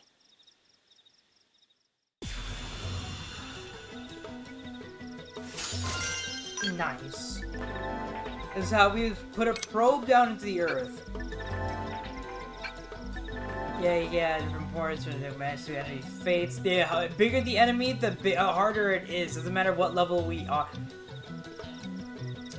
Unlike Xenoblade 1, 2, and 3, the size of the enemy does matter, as the bigger the enemy, the more damage and health and stuff it has. So we do have to take consideration of the enemy's size before fighting it. It could be level 10, but it could be so much huger than us that it will just one-shot us. It's that bad.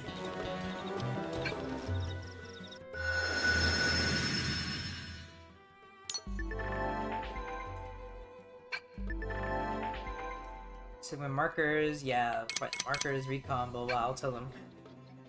So throughout the air world, we'll find little markers in each section, like right here, there's one in there, there's one in there, there's one in there. When we find out there's a place we can put a marker, like we put it here. And then it'll reveal the surrounding area for us. Like here, now that we put a marker here, it tells us there's a treasure chest in this area, treasure chest in this area, and a tyrant in this area. Tyrant, for lack of a better word, is this game's version of unique monsters.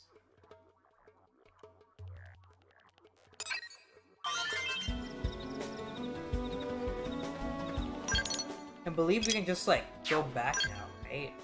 Nope, we still can... Well, actually, maybe we can. I don't think we can, but just to make sure. Nope. Okay, we're gonna have to run back.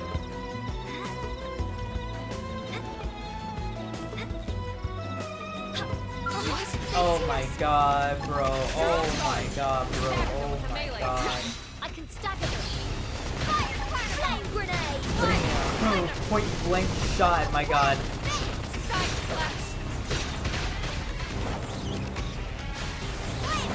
Appreciate it.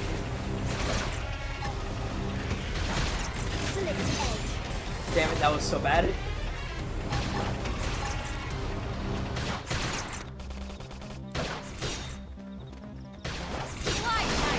Move in and do some damage. When I hit hard. And it's down. We can Shadow Purple? Okay, here's some purple for ya.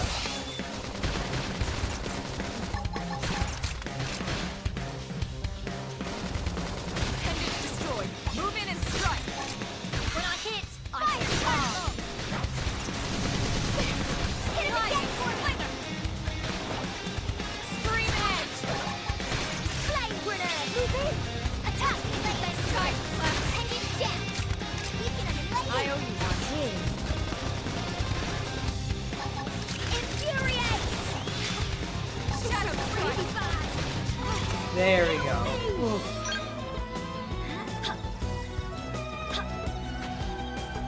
back my health, please.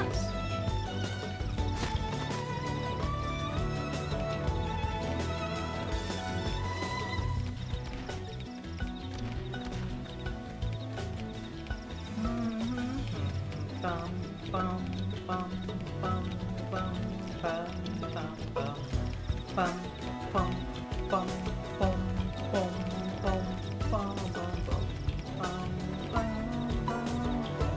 bum, ba-da-ba-da.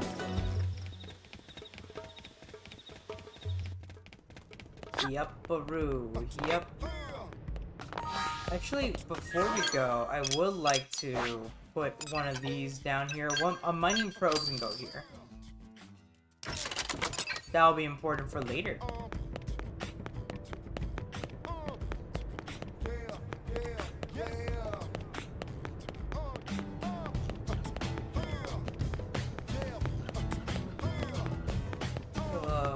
Hey. Yeah. Yeah. Great. Please get me back in Blade, please. Ah. There he is! Day, if you're here, there's Vandam. Commander Vandam. Well now, look what the cat dragged in. Sorry we missed you last time. We could have come to meet you at HQ, you know. Indeed. I suggested as much. Twice. And we know how much I enjoy being told what to do. Anyway, I hear you tangled with a tyrant, way out of your league, on a training mission, no less. That was reckless, and goddamn magnificent.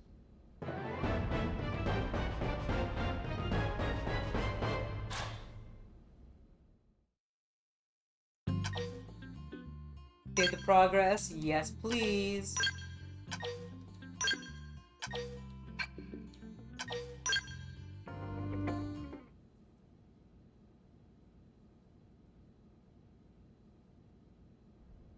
So, Commander, to what do we owe the pleasure of your visit here today? Well, I can't just ask Nagi to do everything for me. I'd be out of a job. Hey, I delivered you the new recruit, didn't I? Yeah, you won the bet. Don't worry about it, all right? I'll settle up with you later. You know I'm good for it. The bet? I'm sure I'm needed elsewhere. If you'll all excuse me, Commander.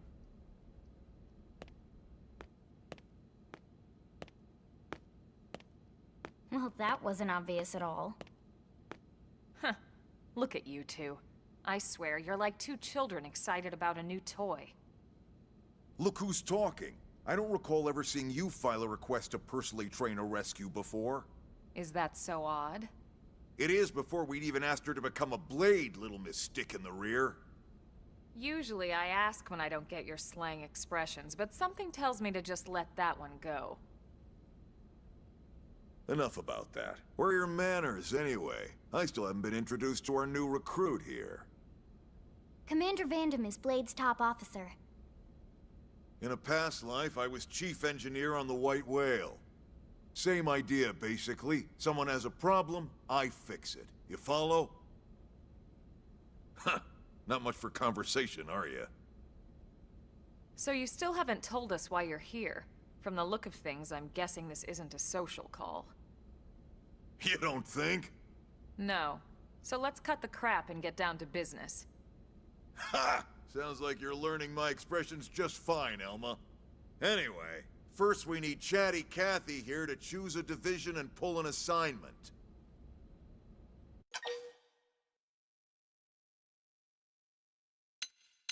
Sure, I'll get started.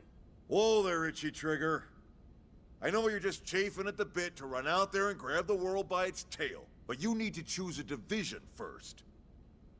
Once that's all hashed out, we can get into detail about what your first assignment's gonna be. Pretty much everyone in New LA works for Blade, in one of several different fields. Helping to explore Mira, or to maintain order in the city, or, well, you remember Nagi's speech, right? There are 8 different fields in all, and each one has its own branch within Blade. Officially, they're called divisions. Naturally, you'll want to choose one that best suits your personality and your talents. Let's start with the Pathfinders. Ooh, chatty Niiko. Pathfinder's #1 responsibility is planting data probes, like you did on your training mission. It may not be the sexiest job, but important? You bet your ass it's important. We've only been on Mira 2 months. We don't know jack about this place. The more probes we install, the faster we can get our bearings here and give ourselves a fighting chance. We've already detailed how important it is we expand the Frontier Nav network ASAP. So, for the time being, I'll just remind you of the highlights. It helps us keep Blade safe. It helps us keep the city safe. And most important of all, it's the key to locating the missing parts of the Lifehold and recovering the rest of the human race. Okay, next up, Interceptors. You met Akalov and Evans, right? Irina and Gwen? This is their division. Interceptors have one main duty: protect New LA and everyone in it from the wildlife here on Mira. Right now, this is probably our busiest division. Interceptors ride shotgun for the research eggheads, they escort VIPs around, and they help any other idiots who get caught out there with their pants down. Next are the Harriers. Remember Doug Barrett, the Skell pilot conducting the test flight with Lynn? He's part of the Harriers. If you think of the Interceptors as defense, Harriers would be New LA's offense. They specialize in preemptive strikes on Wait, they clear were and Premiere obvious at the threats. Mega Sphere. No, the name of the But planet only is on clear Mira, and obvious Claire. threats. They're not meant to go out and just blast any indigene that moves. And you got your Reclaimers. These guys are in charge of finding the other pieces of the White Whale. Among other things, that is. Including anything of ours left behind after a battle. Skell debris, weapons, personal effects. It can get a bit morbid, frankly, but it's gotta be done. Until we're up and running here on Mira, and have this place completely figured out, everything we brought from Earth needs to be treated like it's irreplaceable. Also, the search for the Lifehold. That's mostly on the Reclaimers. Next, Curators. Curators are the first to scout ahead to unexplored territory, bringing back whatever samples they can get their hands on. Fruits, bugs, sticks and stones, you name it. It's not all picking berries, though. Being a curator also means being the first to encounter unknown indigens. Next? Alright, Prospectors. Prospectors do, well, prospecting. They poke around, looking for minerals, resources, and whatnot. Things we need for everyday life here. We packed all the essentials we could on the White Whale, but that won't last forever. We need to be able to replenish our water and fuel if we want to survive. And sooner or later, we're gonna have to figure out how to replace things from scratch. From the socket on a Skell's knee joint, right down to the frying pan in Lynn's kitchen. Without these guys busting their butts, we'd have no future to speak of. Next up, Outfitters. All of our ground gear and Skell weaponry is developed in conjunction with private arms manufacturers, or AMs. Outfitters are Blade's way of supporting these AMs. They'll seek out anything that might inspire new weapon ideas, and even assist with testing new prototypes. Finally, the Mediators. These are the folks who keep everything hunky-dory with John and Joan Q public. Any problems a civvy has, they come to Mediators. Fight with your neighbor? Mediators. Lost cat? Mediators. It's not a division for everyone. You need to be a jack of all trades, and a people person. Someone with my charming personality? Probably not the best mediator. But if you got what it takes, it's a clutch role, keeping things cool on the home front. Alright, so I think that's all 8 divisions. Any idea which one you'd like to join? Don't fret about it too much. Whichever you choose, you still have a lot of freedom in how you operate. Mediators can still get out there and mix it up, hunt indigents, whatever. And if a Harrier wants to take a break and settle an argument, that's their prerogative too. To be honest, even though it's sort of frowned upon, you can actually change your division whenever you like. So there's really no reason to stress about this. Alright, you ready to choose?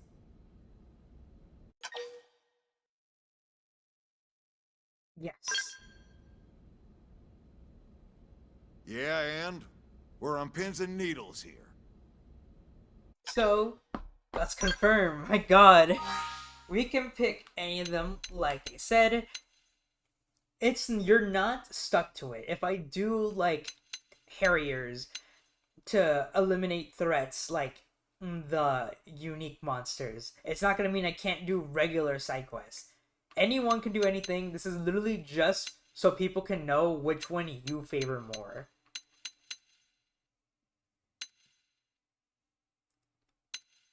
Honestly, and I think I like the Reclaimers. Let's see, exploring the world, reclaiming reclaiming areas and doing reclaiming areas, finding stuff, and like rebuilding the spaceship. That sounds like something I want to do. Choose the puppy? Maybe. Then it's settled? Yes. It's settled. Alright. Thank God that's over. By the power invested in me, yada yada, you're officially a Blade. Congrats, and welcome. I know you're gonna do great.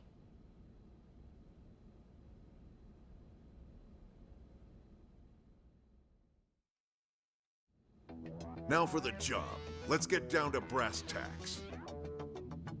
Nelson's team has gone missing.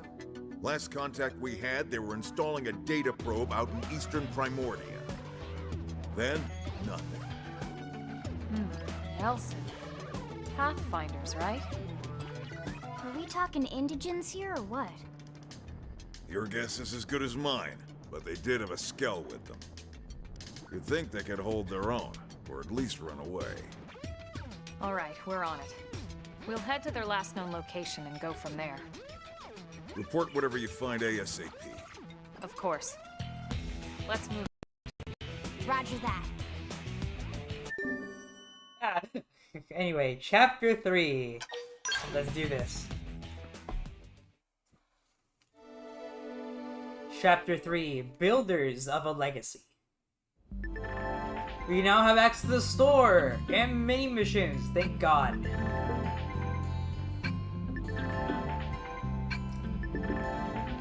You can now take directly requests. We have 4 different types of side quests: story quests, affinity quests, side quests, and basic quest. Yep, we can now get information on we can find information to find out nearby unique monsters and stuff like that. Level up, not bad.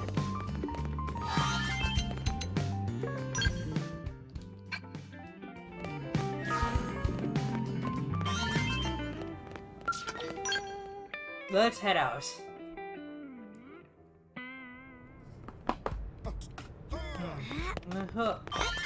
Yeah. How many Meridians do I have? 0, right.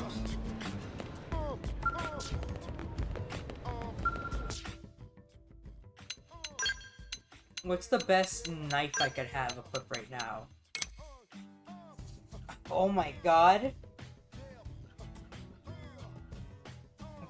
It's 14 to 21 damage. Yes, please.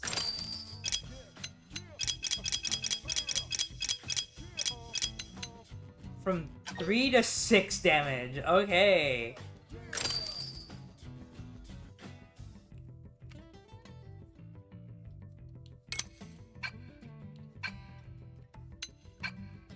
Well, I want to know the protective wear too.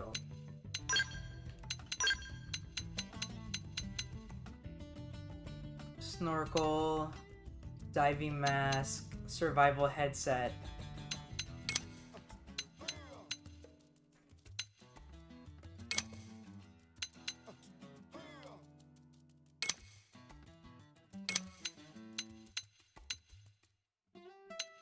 EXP boost? Oh, don't mind if I do.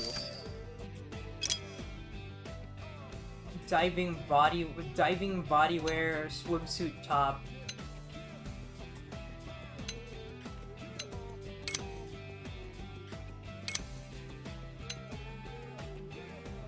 Strauss horse.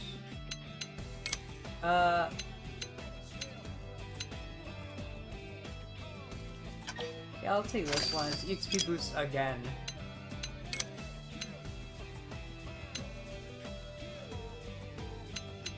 I'm just gonna get all the stuff that says survival. I'm gonna grab everything that says EXP boost. Screw it. Ah, yes. Uh-huh. Perfect, sure. Survival pants.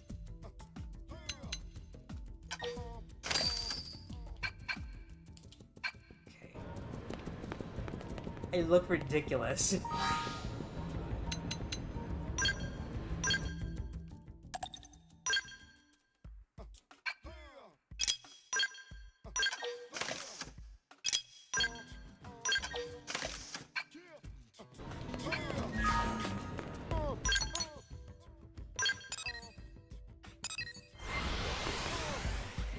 I got an achievement for doing my first mission like that. That's awesome.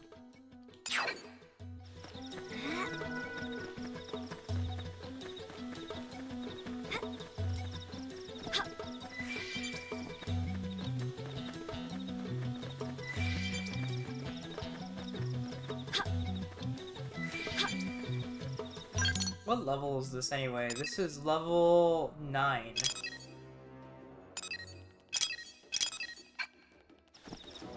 So I'm like 2 levels underneath.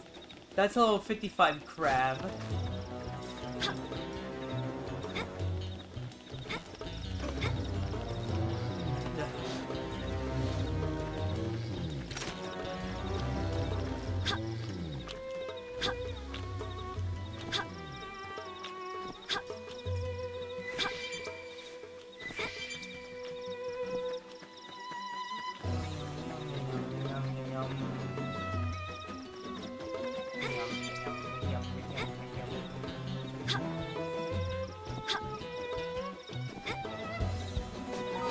Actually, before I continue, I should probably upgrade some of my arts.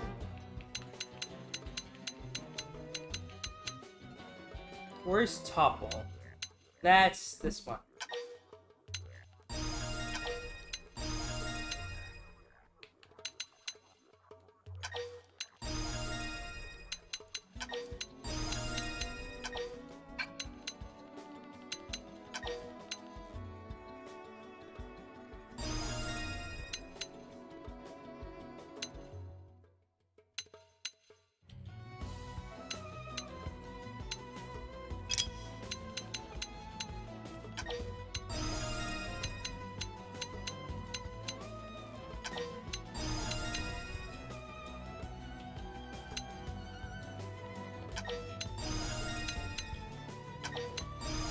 One.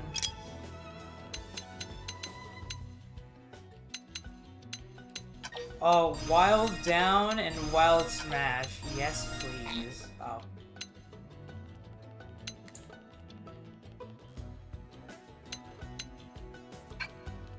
Alright.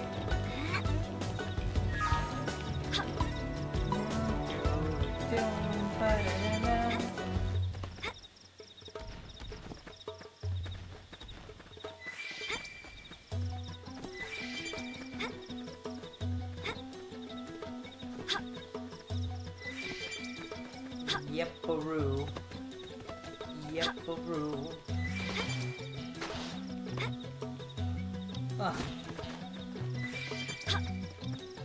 White iron sand.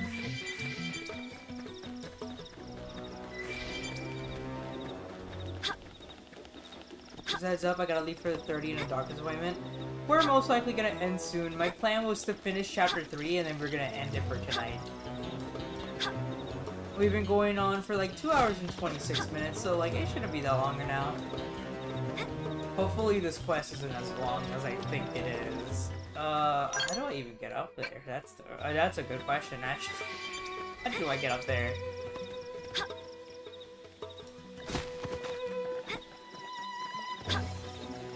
Level 12 enemy, bruh. This is a level 9 quest, and they're giving me level 9 enemy, level 12 enemies. Oh my god.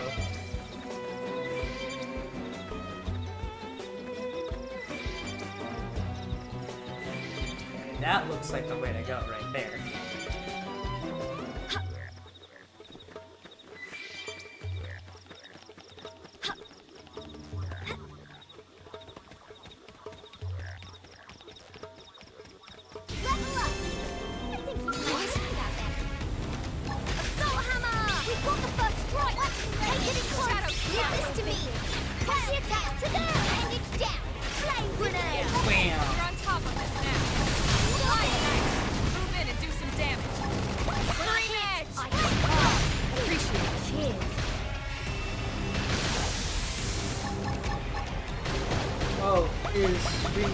No, not for another. Not after I finish chapter 3 yet.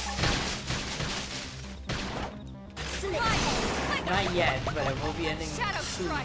Bam! Shadow Strike. Ow! Flame grenade.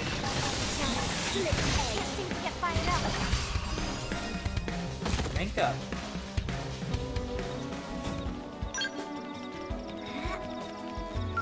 Oh my god, dude. Them just to be safe. Shadow Strike! They're about to hit an all-time low. Lay down to the sit and die. Stream Edge! Boom! Slip egg. Side Flash!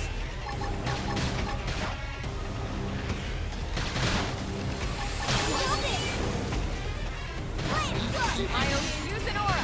Get control of the battle! I won't leave them a second to breathe. Shadow Strike! We've got a way to go. Level up. Class rank up. Nice. Alright.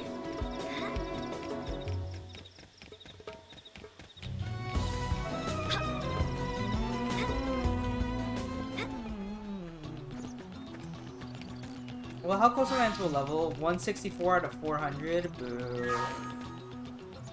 Oh, cutscene.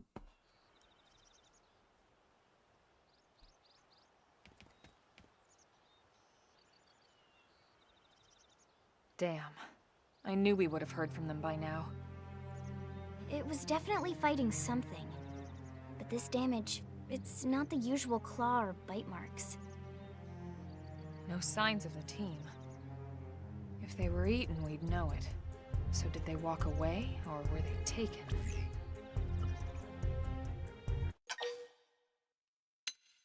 Let's investigate. Right. Either way, they couldn't have gotten very far. Let's keep looking. Hold up, Elma. Check this out. I'm picking up an Earth-based IFF signal coming from that direction. It's Pathfinder. That thing over there, maybe? It doesn't look natural, does it? No, it doesn't. It looks like trouble. And look at this. I'm picking up readings for other life forms, too. Multiple signals, moving around inside the structure. Elma, you don't think...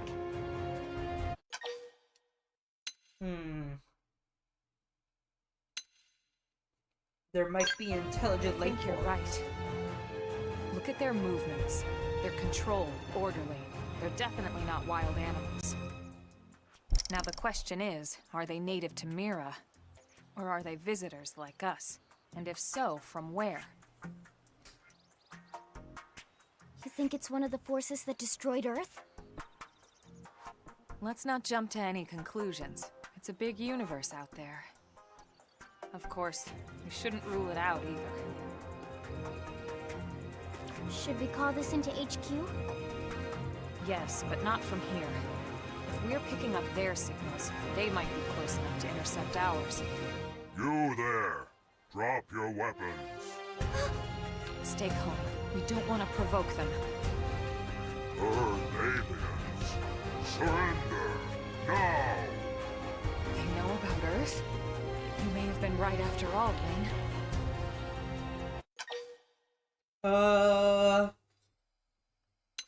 I will, grip my weapon. Grr. Stand down! Did you already forget my first lesson? Fighting is a last resort.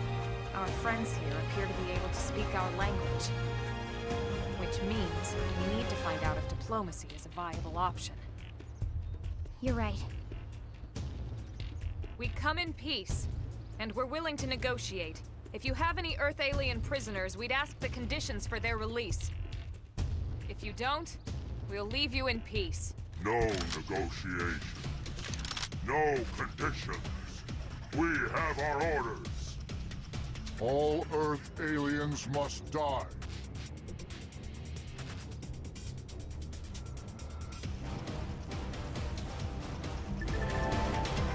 Let's kill them! Quick cooldown! Why is it so stiff, huh? They've seen us! The early bird smashes the wall! My turn. They're wide open up here! Too tight! Quickly, Daisy! Fire away! Fire away! Leave this to me! Womp womp. Side flex. Slit edge! Now we're big! Bang, bang, bang, bang, bang.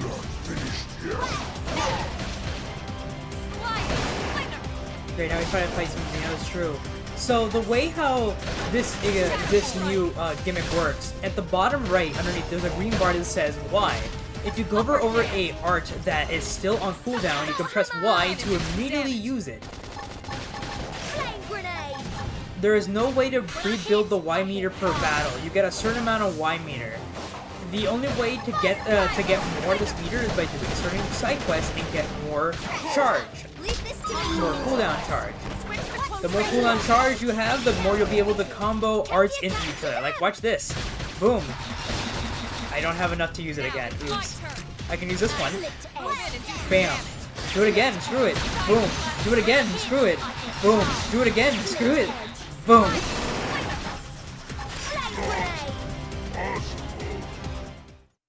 The Y meter, true. So much for the diplomatic approach.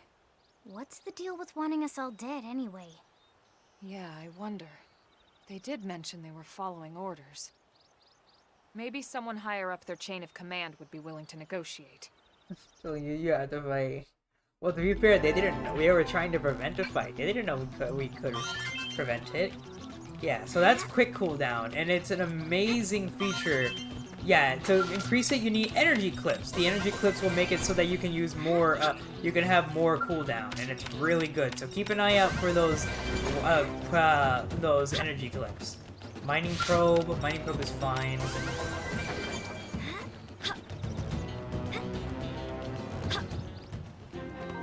Ooh, area discovered. Sea swept base. It's stopping me in my tracks. I can't move. Cutscene.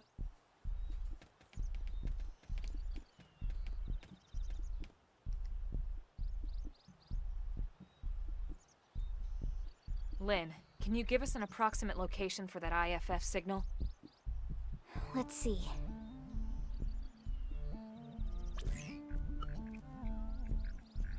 Seems to be originating from that building over there.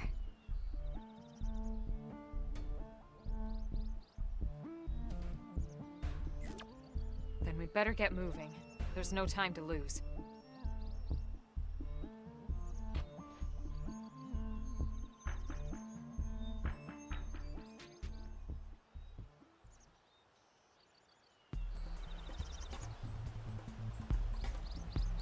Okay. There's a level 10 right there. I think I can do it. I don't know what the Puge is, but I'm gonna attack the Puge. Hi-ya!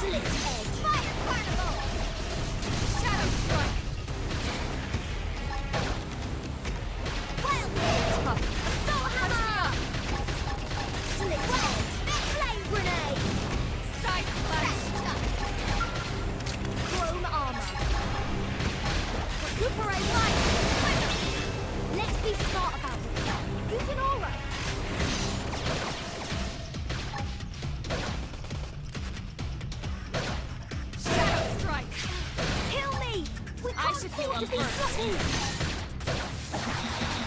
Soul Hammer! We've got the first Got it. strike! Getting close! Early bird. Oh my god, pieces of it are flying off. I'm this to really good. Side slash. When I hit, I hit. Boom. Now we're in business. Fire attack to them! Now, my turn.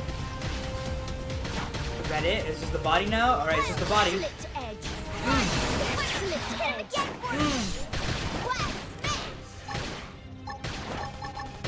So I'm Fine. allowed to go all out? Side slash. Can we get like a break or stagger, please? Soul Hammer! Sliding. Sky's the There we limit. go. Level up, finally.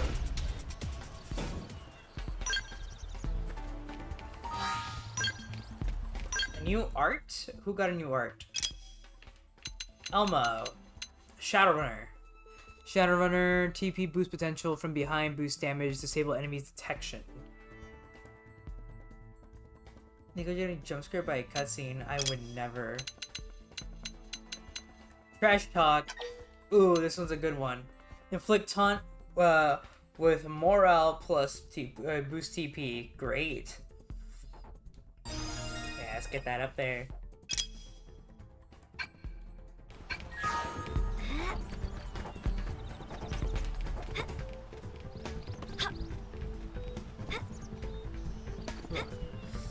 Watch this shortcut. Ugh. But watch it again for real now. No, that looks like I can do it. I can shortcut jump up there. Fine, we'll take the long way around. Or I need to go anywhere? Up there? Yeah, up there.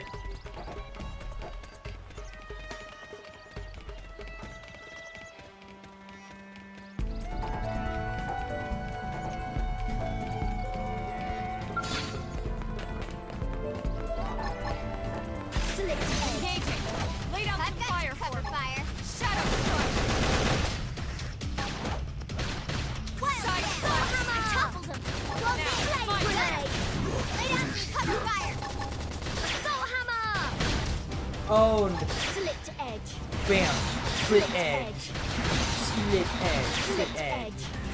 Split edge. Split edge. Oh, I can't remember how to split edge. Hang in there. We've got to wait for him. And he dies.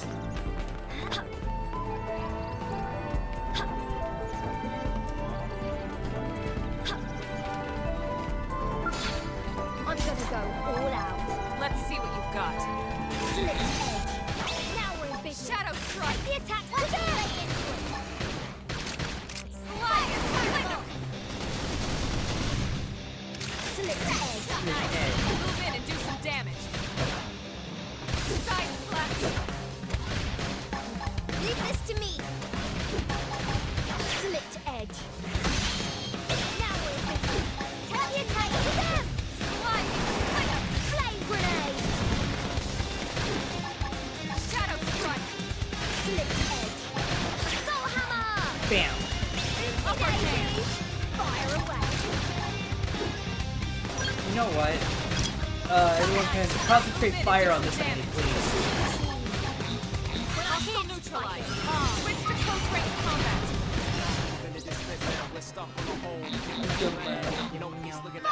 Appendage destroyed. Move in and when I strike. hit, I Use hit. an aura. Get control of the battle. Recuperate. Shadow strike.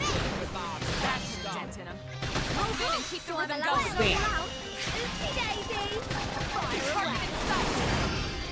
Rank up. Thermal payload. Nice. Side slash. I Upper won't give him a hand. second to breathe.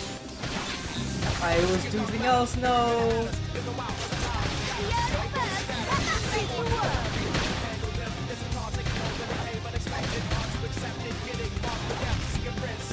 Shadow strike. Fire to the edge. Topple them. Close in. Flame grenade. Bam. Soul hammer. Hit it. Politic command. Yeah. Expert drifter.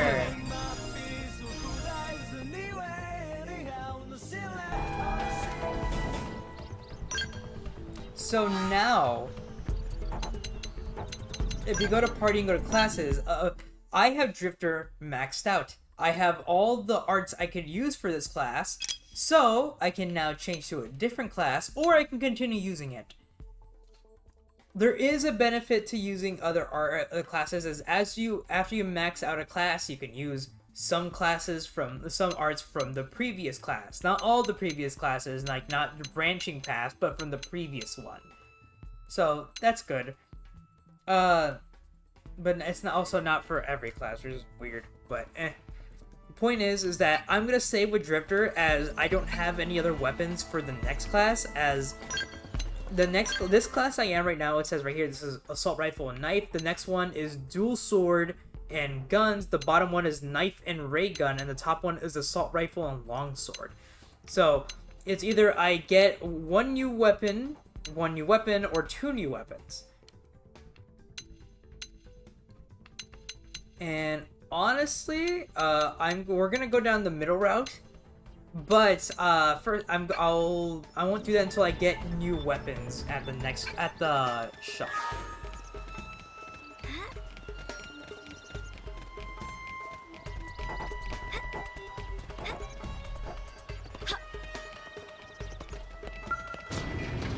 Oh, cutscene.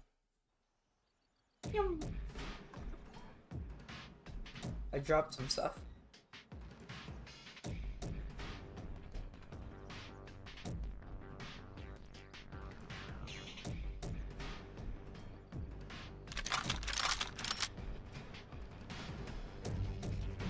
They're all dead. You killed them all. In cold blood. Fortune did not smile upon them today. Nelson. You filthy Earth aliens do not belong on this planet. You seem more fluent than the others. Are you in charge? I am called Glennar. I command this squad, Earth alien. Now it is time for you to surrender. Hello, Glennar. I am called Elma, and I command this squad. If this planet is your home, we apologize for intruding. We crash-landed here after our ship was damaged in an attack by unknown adversaries. We were hoping we could negotiate a peaceful settlement in exchange for our friends, but... Peaceful settlement? Your words are wasted. All we can promise Earth aliens is a swift death. Elma. Right. We tried. Looks like survival of the fittest it is. Fine then. Seeing as you know we come from Earth, I'm guessing there's a good chance we might have a score to settle with you anyway.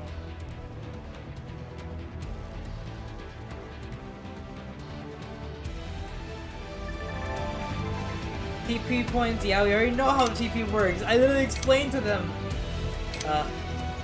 Yeah, what is it? Approach and capture the ally with 3000 TP to revive. When reviving, you'll play a healing minigame. Perfect, 80% a revive plus 100% 1000 TP. Good is 80 HP, just the 80% HP, and failed is 30% HP if I fail the revive quick time. Funny.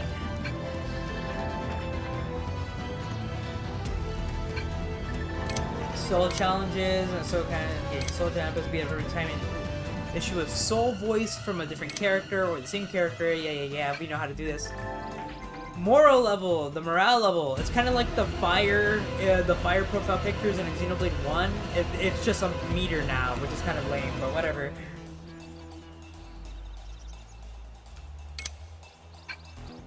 This can't be good. That is the word. Now, it's my turn. Blown armor. Fire parade almost done, but not till it's edge.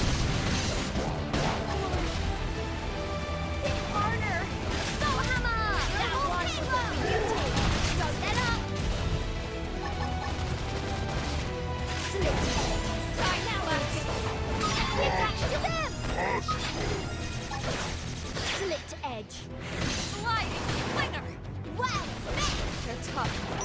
Catch me up!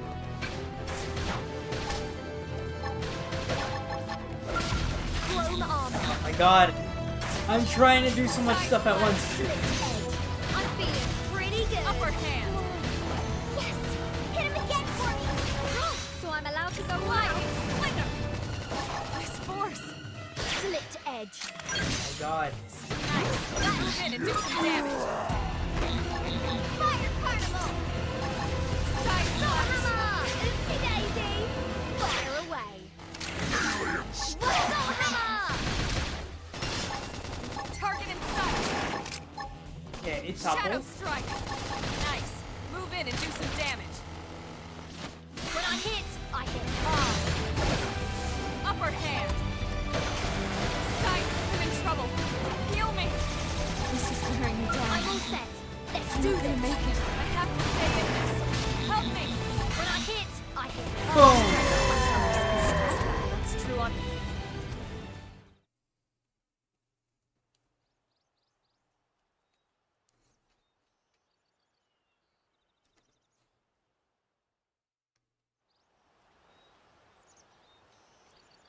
I don't get it. Why would they be so bent on killing all humans? Who can say? Whatever the reason, this is dire news. We should let the others know ASAP.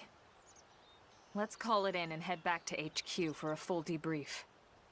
Roger that. And here I just started to hope we'd finally escaped all this. Escape! Yes, escape! Tatsu also want escape! Friends! Friends that leave Tatsu trapped! More Xenos? What should we do? Stay back, Lynn. What do you think, Rook? Open the crate.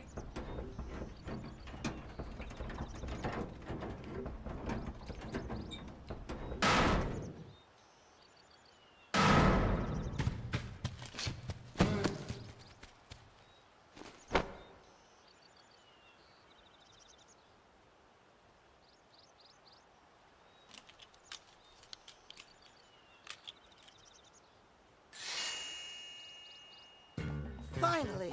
Dance of freedom! Tatsu thanks you! Interesting. One of the vegetables is sentient. Talking potato. I wonder if it tastes different too. I know what we're having for dinner tonight.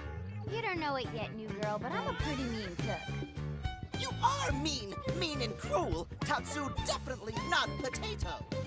Tatsu explained this to dumb and smelly Prone when they take Tatsu, but Prone not listen! Prone never listened. On Nopon Rude Day, Prone first set sticky feet on Mira. Especially Tatsu. Tatsu witnessed Prone abuse firsthand. At this rate, entire Nopon race in danger. Yes, Nopon are endangered species. So really, friends have social responsibility to protect Tatsu from danger. Uh-huh. What do you think, Elma? Bake or fry? Wait a minute. The beings who captured you, big brutes in armor, little pointy ears? Yes, Prone! And they're a more recent arrival here, is that right? They're not native to this planet? Not native, recent! If friends want more details, friends must promise to protect Tatsu. Only then will Tatsu talk. Right. Elma, you hold him. I'll heal. Tatsu will talk! Tatsu will talk! Friends not get Nopon sense of humor is all! So if I understand correctly, this is your homeworld. The Nopon people are native to Mira. And then just recently, the Prone show up and quickly hunt you to the edge of extinction. Is that right? Not just Prone. Prone and their nasty, evil buddies. Lots and lots of them.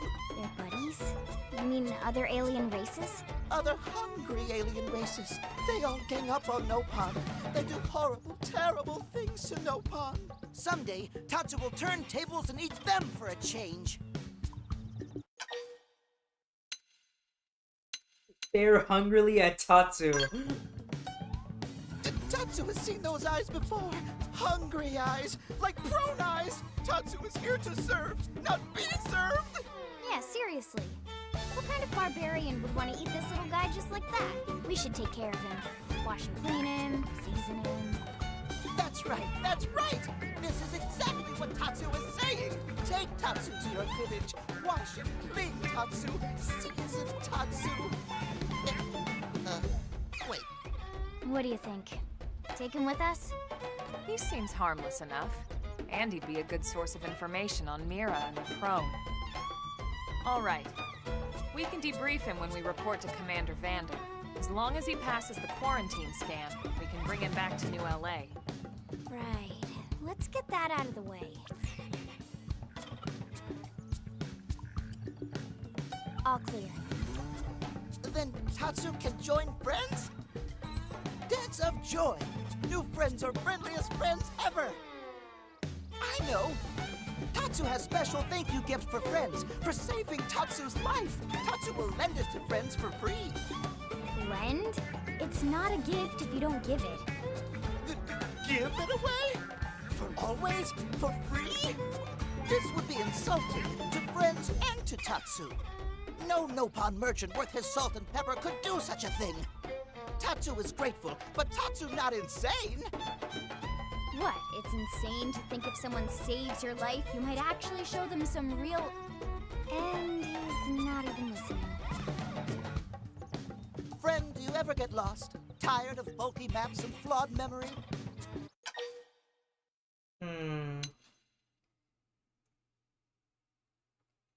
No, tell Tatsu not that all that wander are lost. Tell Tatsu there's got to be a better way. Friend jokes with Tatsu. Joke funny now, but joke not so funny when friend wander into Loafenville Lake on accident.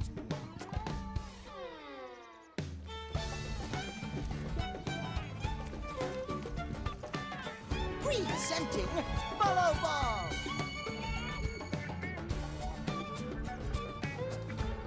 Follow Ball is #1 ultimate best super secret must-have Nopon item.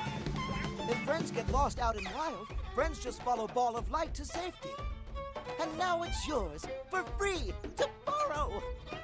For now, anyway. Really? Follow Ball? That's the best name you could come up with for your super special thing? Meh. What would friend prefer? Fancy name no one understands so friend can feel smart? Now, time for Nopon Dance of Generosity.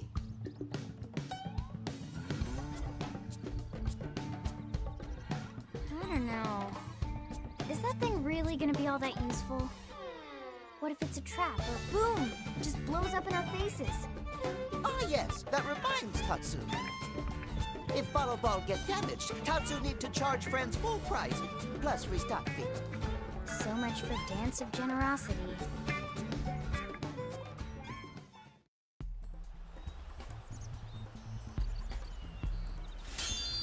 Cool shoes. You now have the follow ball. You can use the follow ball to end the follow ball by pressing R and then X. It will show you the direction of where to go if you ever get lost, or if you don't know the exact way, which is helpful. Where am I going anyway? In here? Ah, it's all the way back here, where I can just teleport there, so don't need to walk back. Hi, Vandam. We found Tatsu. I hate this guy. I want to beat him up. Look at him. Let's go. Losing Nelson's team is a real blow. But the fact we're not the only visitors on this rock is even worse. They made it clear they want all humans dead. For all we know, they may be related to the forces that destroyed Earth and followed us here. Wonderful. I'll report this to Secretary Nagi. See if we can't bolster our defenses. Just one last thing. What the bloody hell is this dancing turnip doing here? He's actually a potato. Tatsu not turnip or potato. For last time, Tatsu is not food. Now, on behalf of Planet Mira, Tatsu welcome all Earth people and offer a friendly treaty of friendship. Yeah, right. Anyway, we were thinking he could be a good source of general intel about the planet. Exactly how useful that'll be remains to be seen. Oh, don't you worry about a thing. Friend's totally safe now that Tatsu is in town. Tatsu watch over and protect friends, especially weak, pathetic Lindley with her thin, bony wings. You mean my arms? Look who's talking. And who said anything about you coming with us? You can stay here, you greedy, annoying little cabbage. I'm sure there's a salad here that could use you. Meh? Tatsu, stay here? Friends would leave Tatsu behind? It's for the best. You said yourself your people are endangered, and the Xenos that captured you might still be out there. You'll be safest here in the city. Agreed. Tatsu got agreed. Friends will want Tatsu along. Friends need Tatsu along. How so? What? Well, that, of course. This planet have many helpful Nopon that Tatsu can talk to. Other Nopon can share information for friends. That might be useful. That right. Most Nopon not like Tatsu. Nopon can be shy. Nopon can be difficult. Most Nopon never trust friends or even talk to friends.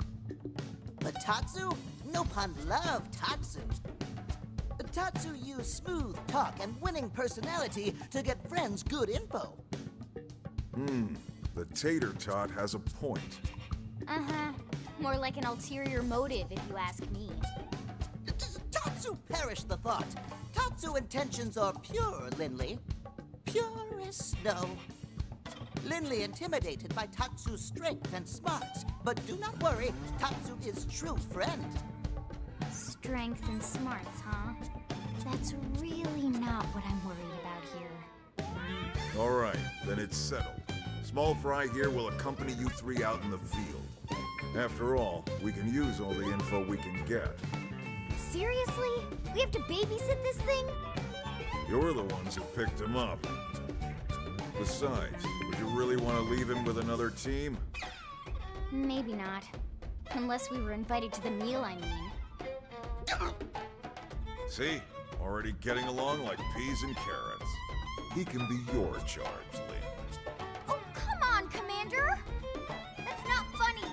I've got my hands full out there! This is so unfair. Back me up here, would you, Elma? I'm sure Elma has no objections. Right. As you say, Commander. Done and done. Welcome to Blade, Tater. We'll be counting on you. Yes, sir! And it's a Tatsu. Oh, one thing Tatsu forgot to mention. Nopon are pacifists, so friends need to defend Tatsu, keep extra super safe in any battle. Nopons are pacifists, my ass. Diplomat, after all. And why am I not surprised? So much for him watching over and protecting us. So, that's your little spoiler. Tatsu is not a playable party member. Tatsu is literally an NPC. That you cannot play as them, they cannot fight, they will never do anything in the story. This Nopon is exclusively comedic relief.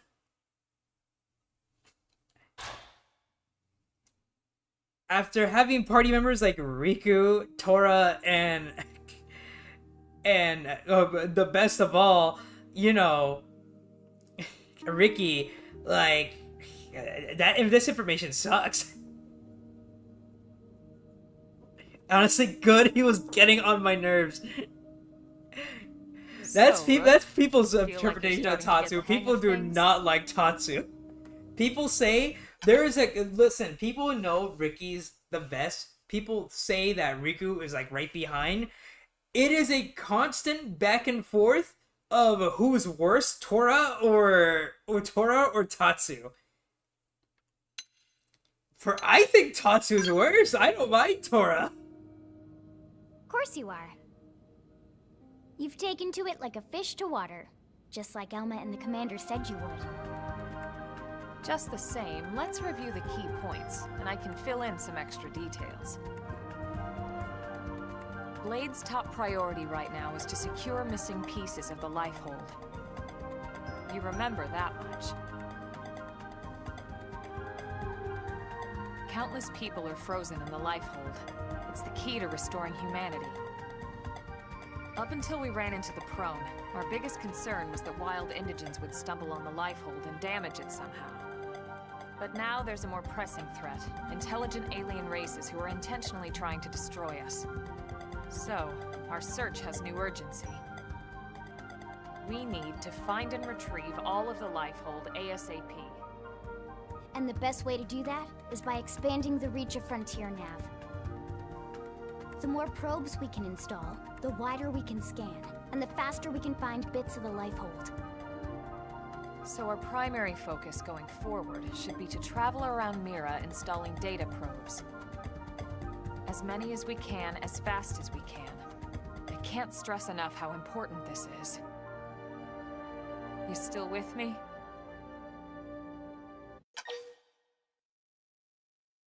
Let's see, I'm confused. Okay, once more from the Oh, top. is actually gonna do that? Oh my god. Blade's top priority right now. I didn't think. Alright, I'm not gonna skip it. I didn't think I was gonna be like. Is he that useless? Oh, a little bit. You'll find out more in the story. Countless people are frozen in the Lifehold. It's the key to restoring humanity. Up until we ran into the Prone, our biggest concern was that wild indigents would stumble on the Lifehold and damage it somehow. But now there's a more pressing threat. Intelligent alien races who are intentionally trying to destroy us. So, our search has new urgency. We need to find and retrieve all of the Lifehold ASAP. And the best way to do that is by expanding the reach of Frontier Nav. The more probes we can install, the wider we can scan, and the faster we can find bits of the Lifehold. So our primary focus going forward should be to travel around Mira installing data probes. As many as we can, as fast as we can. I can't stress enough how important this is. You still with me? Okay. Good. Then let's move on to the other pressing threat that Blade has to deal with. Hostile indigents.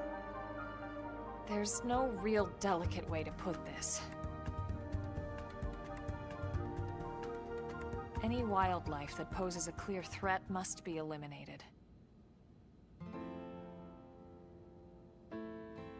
The Lifehold is our future, but we can't ignore the present. We still have our duty to keep New LA safe. And sometimes that duty requires enacting coordinated strikes to solve problems before they can do real harm.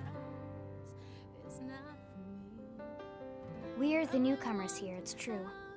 And they're usually just out to defend their territory. But sometimes it really is them or us. And we have to make sure it's us.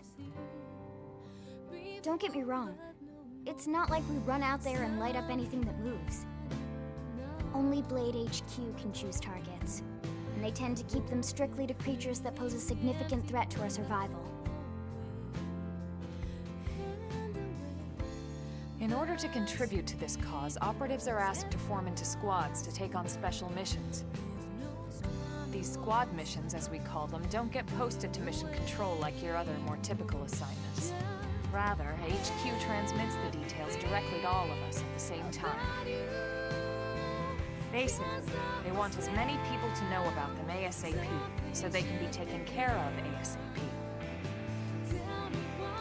I'm sure you can imagine that these missions aren't your run-of-the-mill little fetch quests. It's not the kind of stuff just one or two blades could handle on their own. That's why squads can have as many as 32 members. And it's why we ask members to sign up to a squad beforehand. We can't have blades playing musical chairs whenever this kind of emergency hits us. But just remember, squad missions are not mandatory. You don't have to drop everything you're doing just to take one on. HQ has no way of knowing what every blade is up to when these missions arise. If you're busy with something else, they'll understand. They need to trust our collective judgment with these things, and, well, so far so good. And I think that about covers the basics, right? Search for the missing pieces of the Lifehold. Install data probes to expand Frontier Nav. And take on squad missions when you can to keep us safe. Got all that? Yes, this time I do. Good. We're counting on you. And briefing adjourned. Thank God.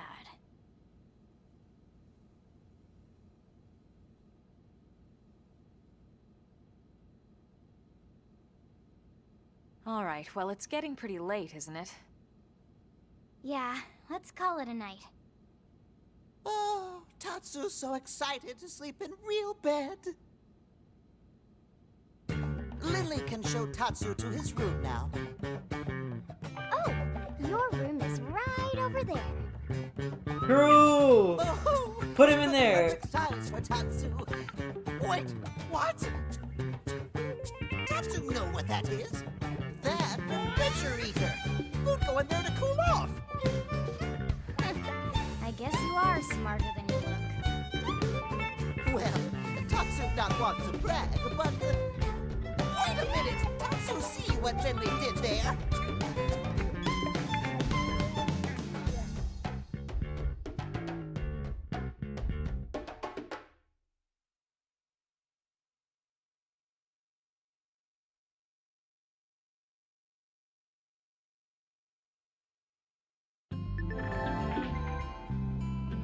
Let's see, yep, I can now do the main story now whenever I want to, finally.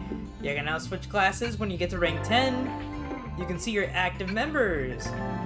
You can see Promodia, you see the Planet Mira, there are 5 sections of the world, and each section has their own little area to fully complete. This is obviously for Primordia, the main region. You can see you get different stuff. Affinity!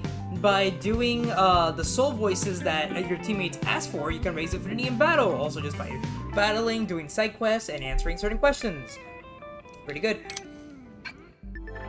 You can now play online and play offline. Offline and online has benefits and some things that are good and or not. It's going to automatically connect me to online, right here. You can create an online membership. Doing online missions will get you certain rewards. You can use online missions to get your rewards. Yep, you get material tickets. Material tickets are really good. Well, I'll show you right now. Connecting online, all this does is make it so that you are able to... Oh, first of all, we finally have our party members. We have Elma. Lynn. Irina can now be part of the party member. Gwyn. And Doug. We haven't seen them since the intro.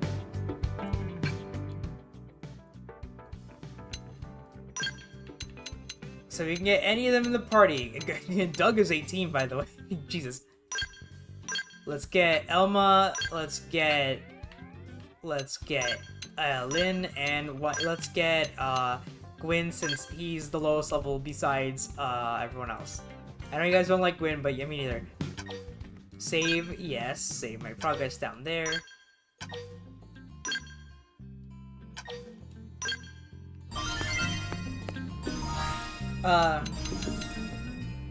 So, just showing you what online does. If you go online, throughout the world now, you will see other people's online characters.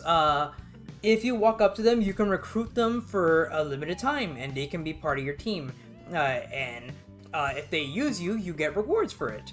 For them using your teammate, for them using you. It will update every time you log on to your current weapons, gear, status, like anything you have currently equipped. It's uniquely every time you get online or you log in. So that's pretty neat. Material tickets are another cool thing that I really like. If you don't want to collect materials, you can use material tickets to get exclusive materials on here. There's pretty much every single material in the game right here, and you can use material tickets to just get materials super quickly if you don't want to be hunting them yourself. The more common, the cheaper. The more rarer, the more expensive the material is. So you better start doing online missions that they ask for. You can tell what's an online mission, because an online mission will be labeled in a blue S. See? There's one right there. And by doing online missions, you get, obviously, the material tickets. It's neat. Here's another thing I want to let you know. One of the most controversial features of this game, party members.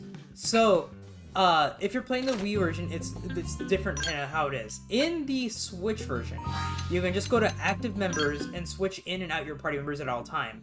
Here we can even see what is the... You can see our three party members right there, and where to go to start a side quest to get their member. It's not like that in the Wii U version. In the Wii U version, there are side quests on the map, and you just have to go find them. But the thing is, in the say Elma, Lynn, or anyone else is not in the party, like we got somebody else. If we wanted to get Elma back in the party, we had to find Elma somewhere in New LA, talk to her, put her back in the party, and then she'll be swapped out with somebody else. So, say we swapped out, I don't know, Doug. Doug would go back to his starting position, and we would have to go out and find Doug again if we want to recruit him. So, on top of the 22 party members, you have to remember where those 22 party members hanged out, so you can go over to them and ask them to join the party every single time. Not even that, there was no group EXP share. So if they weren't in the party, they weren't getting any EXP.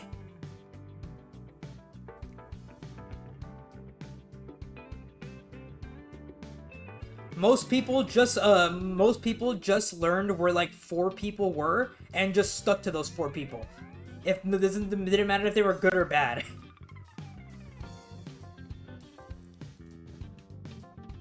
So in short, don't play the Wii version? Yes. Again here, it tells you like there are some side quests, like here's an affinity side quest. This will make Elma stronger because it's an Elma quest, but it tells you right there, this is an Elma quest, and you need to have at least one affinity with Elma, and you cannot use Irina, Gwyn, or Doug. So that means we can only bring in Lynn for this side quest. Also, just so you know, even though Tatsu's not a party member in this game, no Nopon is, Tatsu will still follow us. He's technically in the party. He's just kind of vibing. His useless ass will always be with us.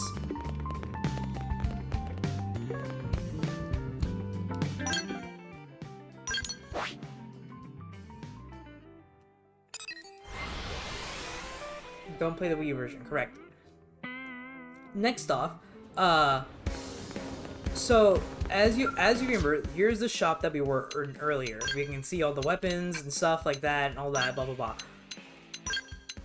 We haven't leveled up. It's we can get more new armor and weapons at level 15. Jesus, that's not a lot. But by doing this, orange side quests normally lead to unlockables or upgrades. So try and do every single orange upgrade you can. Some green side quests also have some useful stuff. Like I know after chapter 5, there's a green side quest that will make it so that you are able to change your looks, that like how I told you earlier. But most of the time you want to see orange side quests as they have unlockables. Like, now, if you remember correctly, how we found the overworld, we put down the FN site. We put down the little dig site so we can teleport to whenever. We can find them over here on the overworld now. So, they're all over the place. So, let's say, just for reference, let's go do this right now. Because, letting you all know this right now, this is going to be really important for later. So, we're going to go do this right now.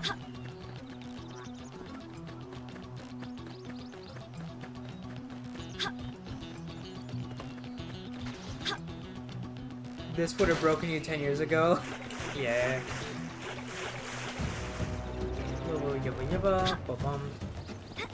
So here or there, throughout every area, if you look in an area in a square, so this is the square, or I guess panel or hexagon. look for the red glow. The red glowy will tell you where it is to put it. So you go up to here, so just hold A near it. And then they'll release it the nearby area. So now that's good. Yellow means that it's all cleared out, so we're done with that. This square, nothing left to do in this square. But right here in this square, there's some treasure chests to be found, and there's a side quest that can be done in this square. But now that we've done this, now that we found the square, we can now input something in it. We're gonna input a research probe. What does this do? Let's see. So mining will give us a mining total. So in the bottom right, you can see how there's a storage limit of 6,000. This is a material called Meridium. Meridium is used to upgrade the town. So you want to find as many of these areas as you can and get a bunch of mining areas on it. As the more mining sites you have, the more Meridium you get. Or you can put research probes on it. The more research probes you put in it, the more money you'll make. You can, every 10 to 20 minutes, you will get your mining revenue and your regular revenue. So you will make passive income. So with this entire map, you can either make so much money passively every 10 to 20 minutes by either having a bunch of the binoculars for regular money or Meridium for the town money. As the Meridium is the only way to upgrade the main town. What is Meridium used for specifically? Well, I'll show you. It's besides the shop, we have the AM terminal.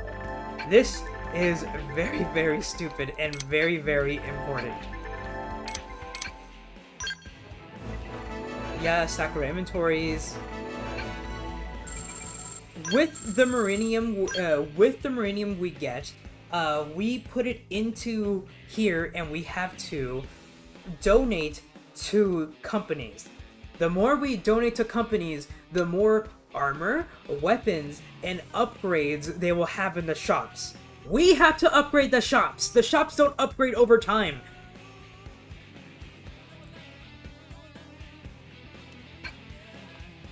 Not to mention, the Meridium is also used to upgrade your current gear. Meridium is also used to upgrade your current, your weapons. And later, when we get a Skell, yes, we get one of those big giant robots, it's on the front cover of the box art, you use Meridium to upgrade your robot. Not to mention, you can even, this is all DLC stuff, there's specific stuff like a bunny suit and things you can use to upgrade. There's a bunch of more exclusive weapons, but for some reason, the bunny suit is one of the things you can unlock from the get-go, which is very, very stupid. So, yes, so what you want to do is go around, find these little spots immediately. You want to find these spots immediately, so then you can start gaining lots and lots of materials. Remember, mining is for Meridium, and binoculars is for actual money. So, and the more you put of the same kind next to each other, they'll become a boost, and you'll get double, triple, or even quadruple the amount of mining from having them all right next to each other. It's very, very useful. So, we're gonna be working on that. Sounds like an MMORPG with building on the side. Oh yes, yes it is. Because since this game is not linear, the entire world is opened up to us. We can go literally to the final area right here, right now. It would take a long walk, but we can make it there. There is nothing stopping us.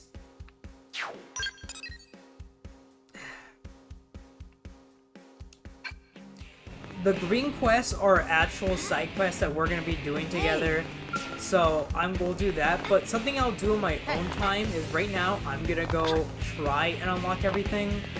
Over here, mission control, this is very dumb. This is basic missions. we have, if we go to missions, we have normal missions. These are actual side quests with their own story. We have affinity missions. These are for obviously upgrading party members and unlocking stuff. Main story quests for the actual main story, and basic missions. Basic missions, these are all your fetch quests, your kill quests, your location quests. These are all of those. So if there's something you want to do, you can do it. If there's something you don't want to do, you don't do it. It's as simple as that. They're bountiful. You can do as many as you want or as little as you want. They're right there forever. So I'm gonna go all my free time, or maybe not, really depends how I'm feeling, before we start our next quest, because if we go to the main story quest right here, it says that it wants us to be at least level 15. We're level 9 right now, and it wants me but we need to complete the mission Professional. Where is that? We are soldiers. The repair job. Where's Professional? New rival. Close comrades. Miles to go. Mamma Mia. The ties that bond you. Meeting Yelv. Better late than never. Renew the will. 9 lives. The hero's ride. Hope springs eternal. Professional. There it is. Last one we checked. We need to be Professional, and we need to explore at least 15% of this region, Primodia.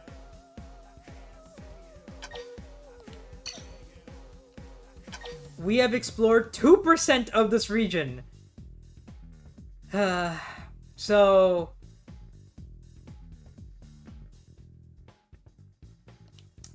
before we can even continue the main story, we're going with next stream. We're gonna explore this region, and we're gonna do a bunch of quests while exploring the region.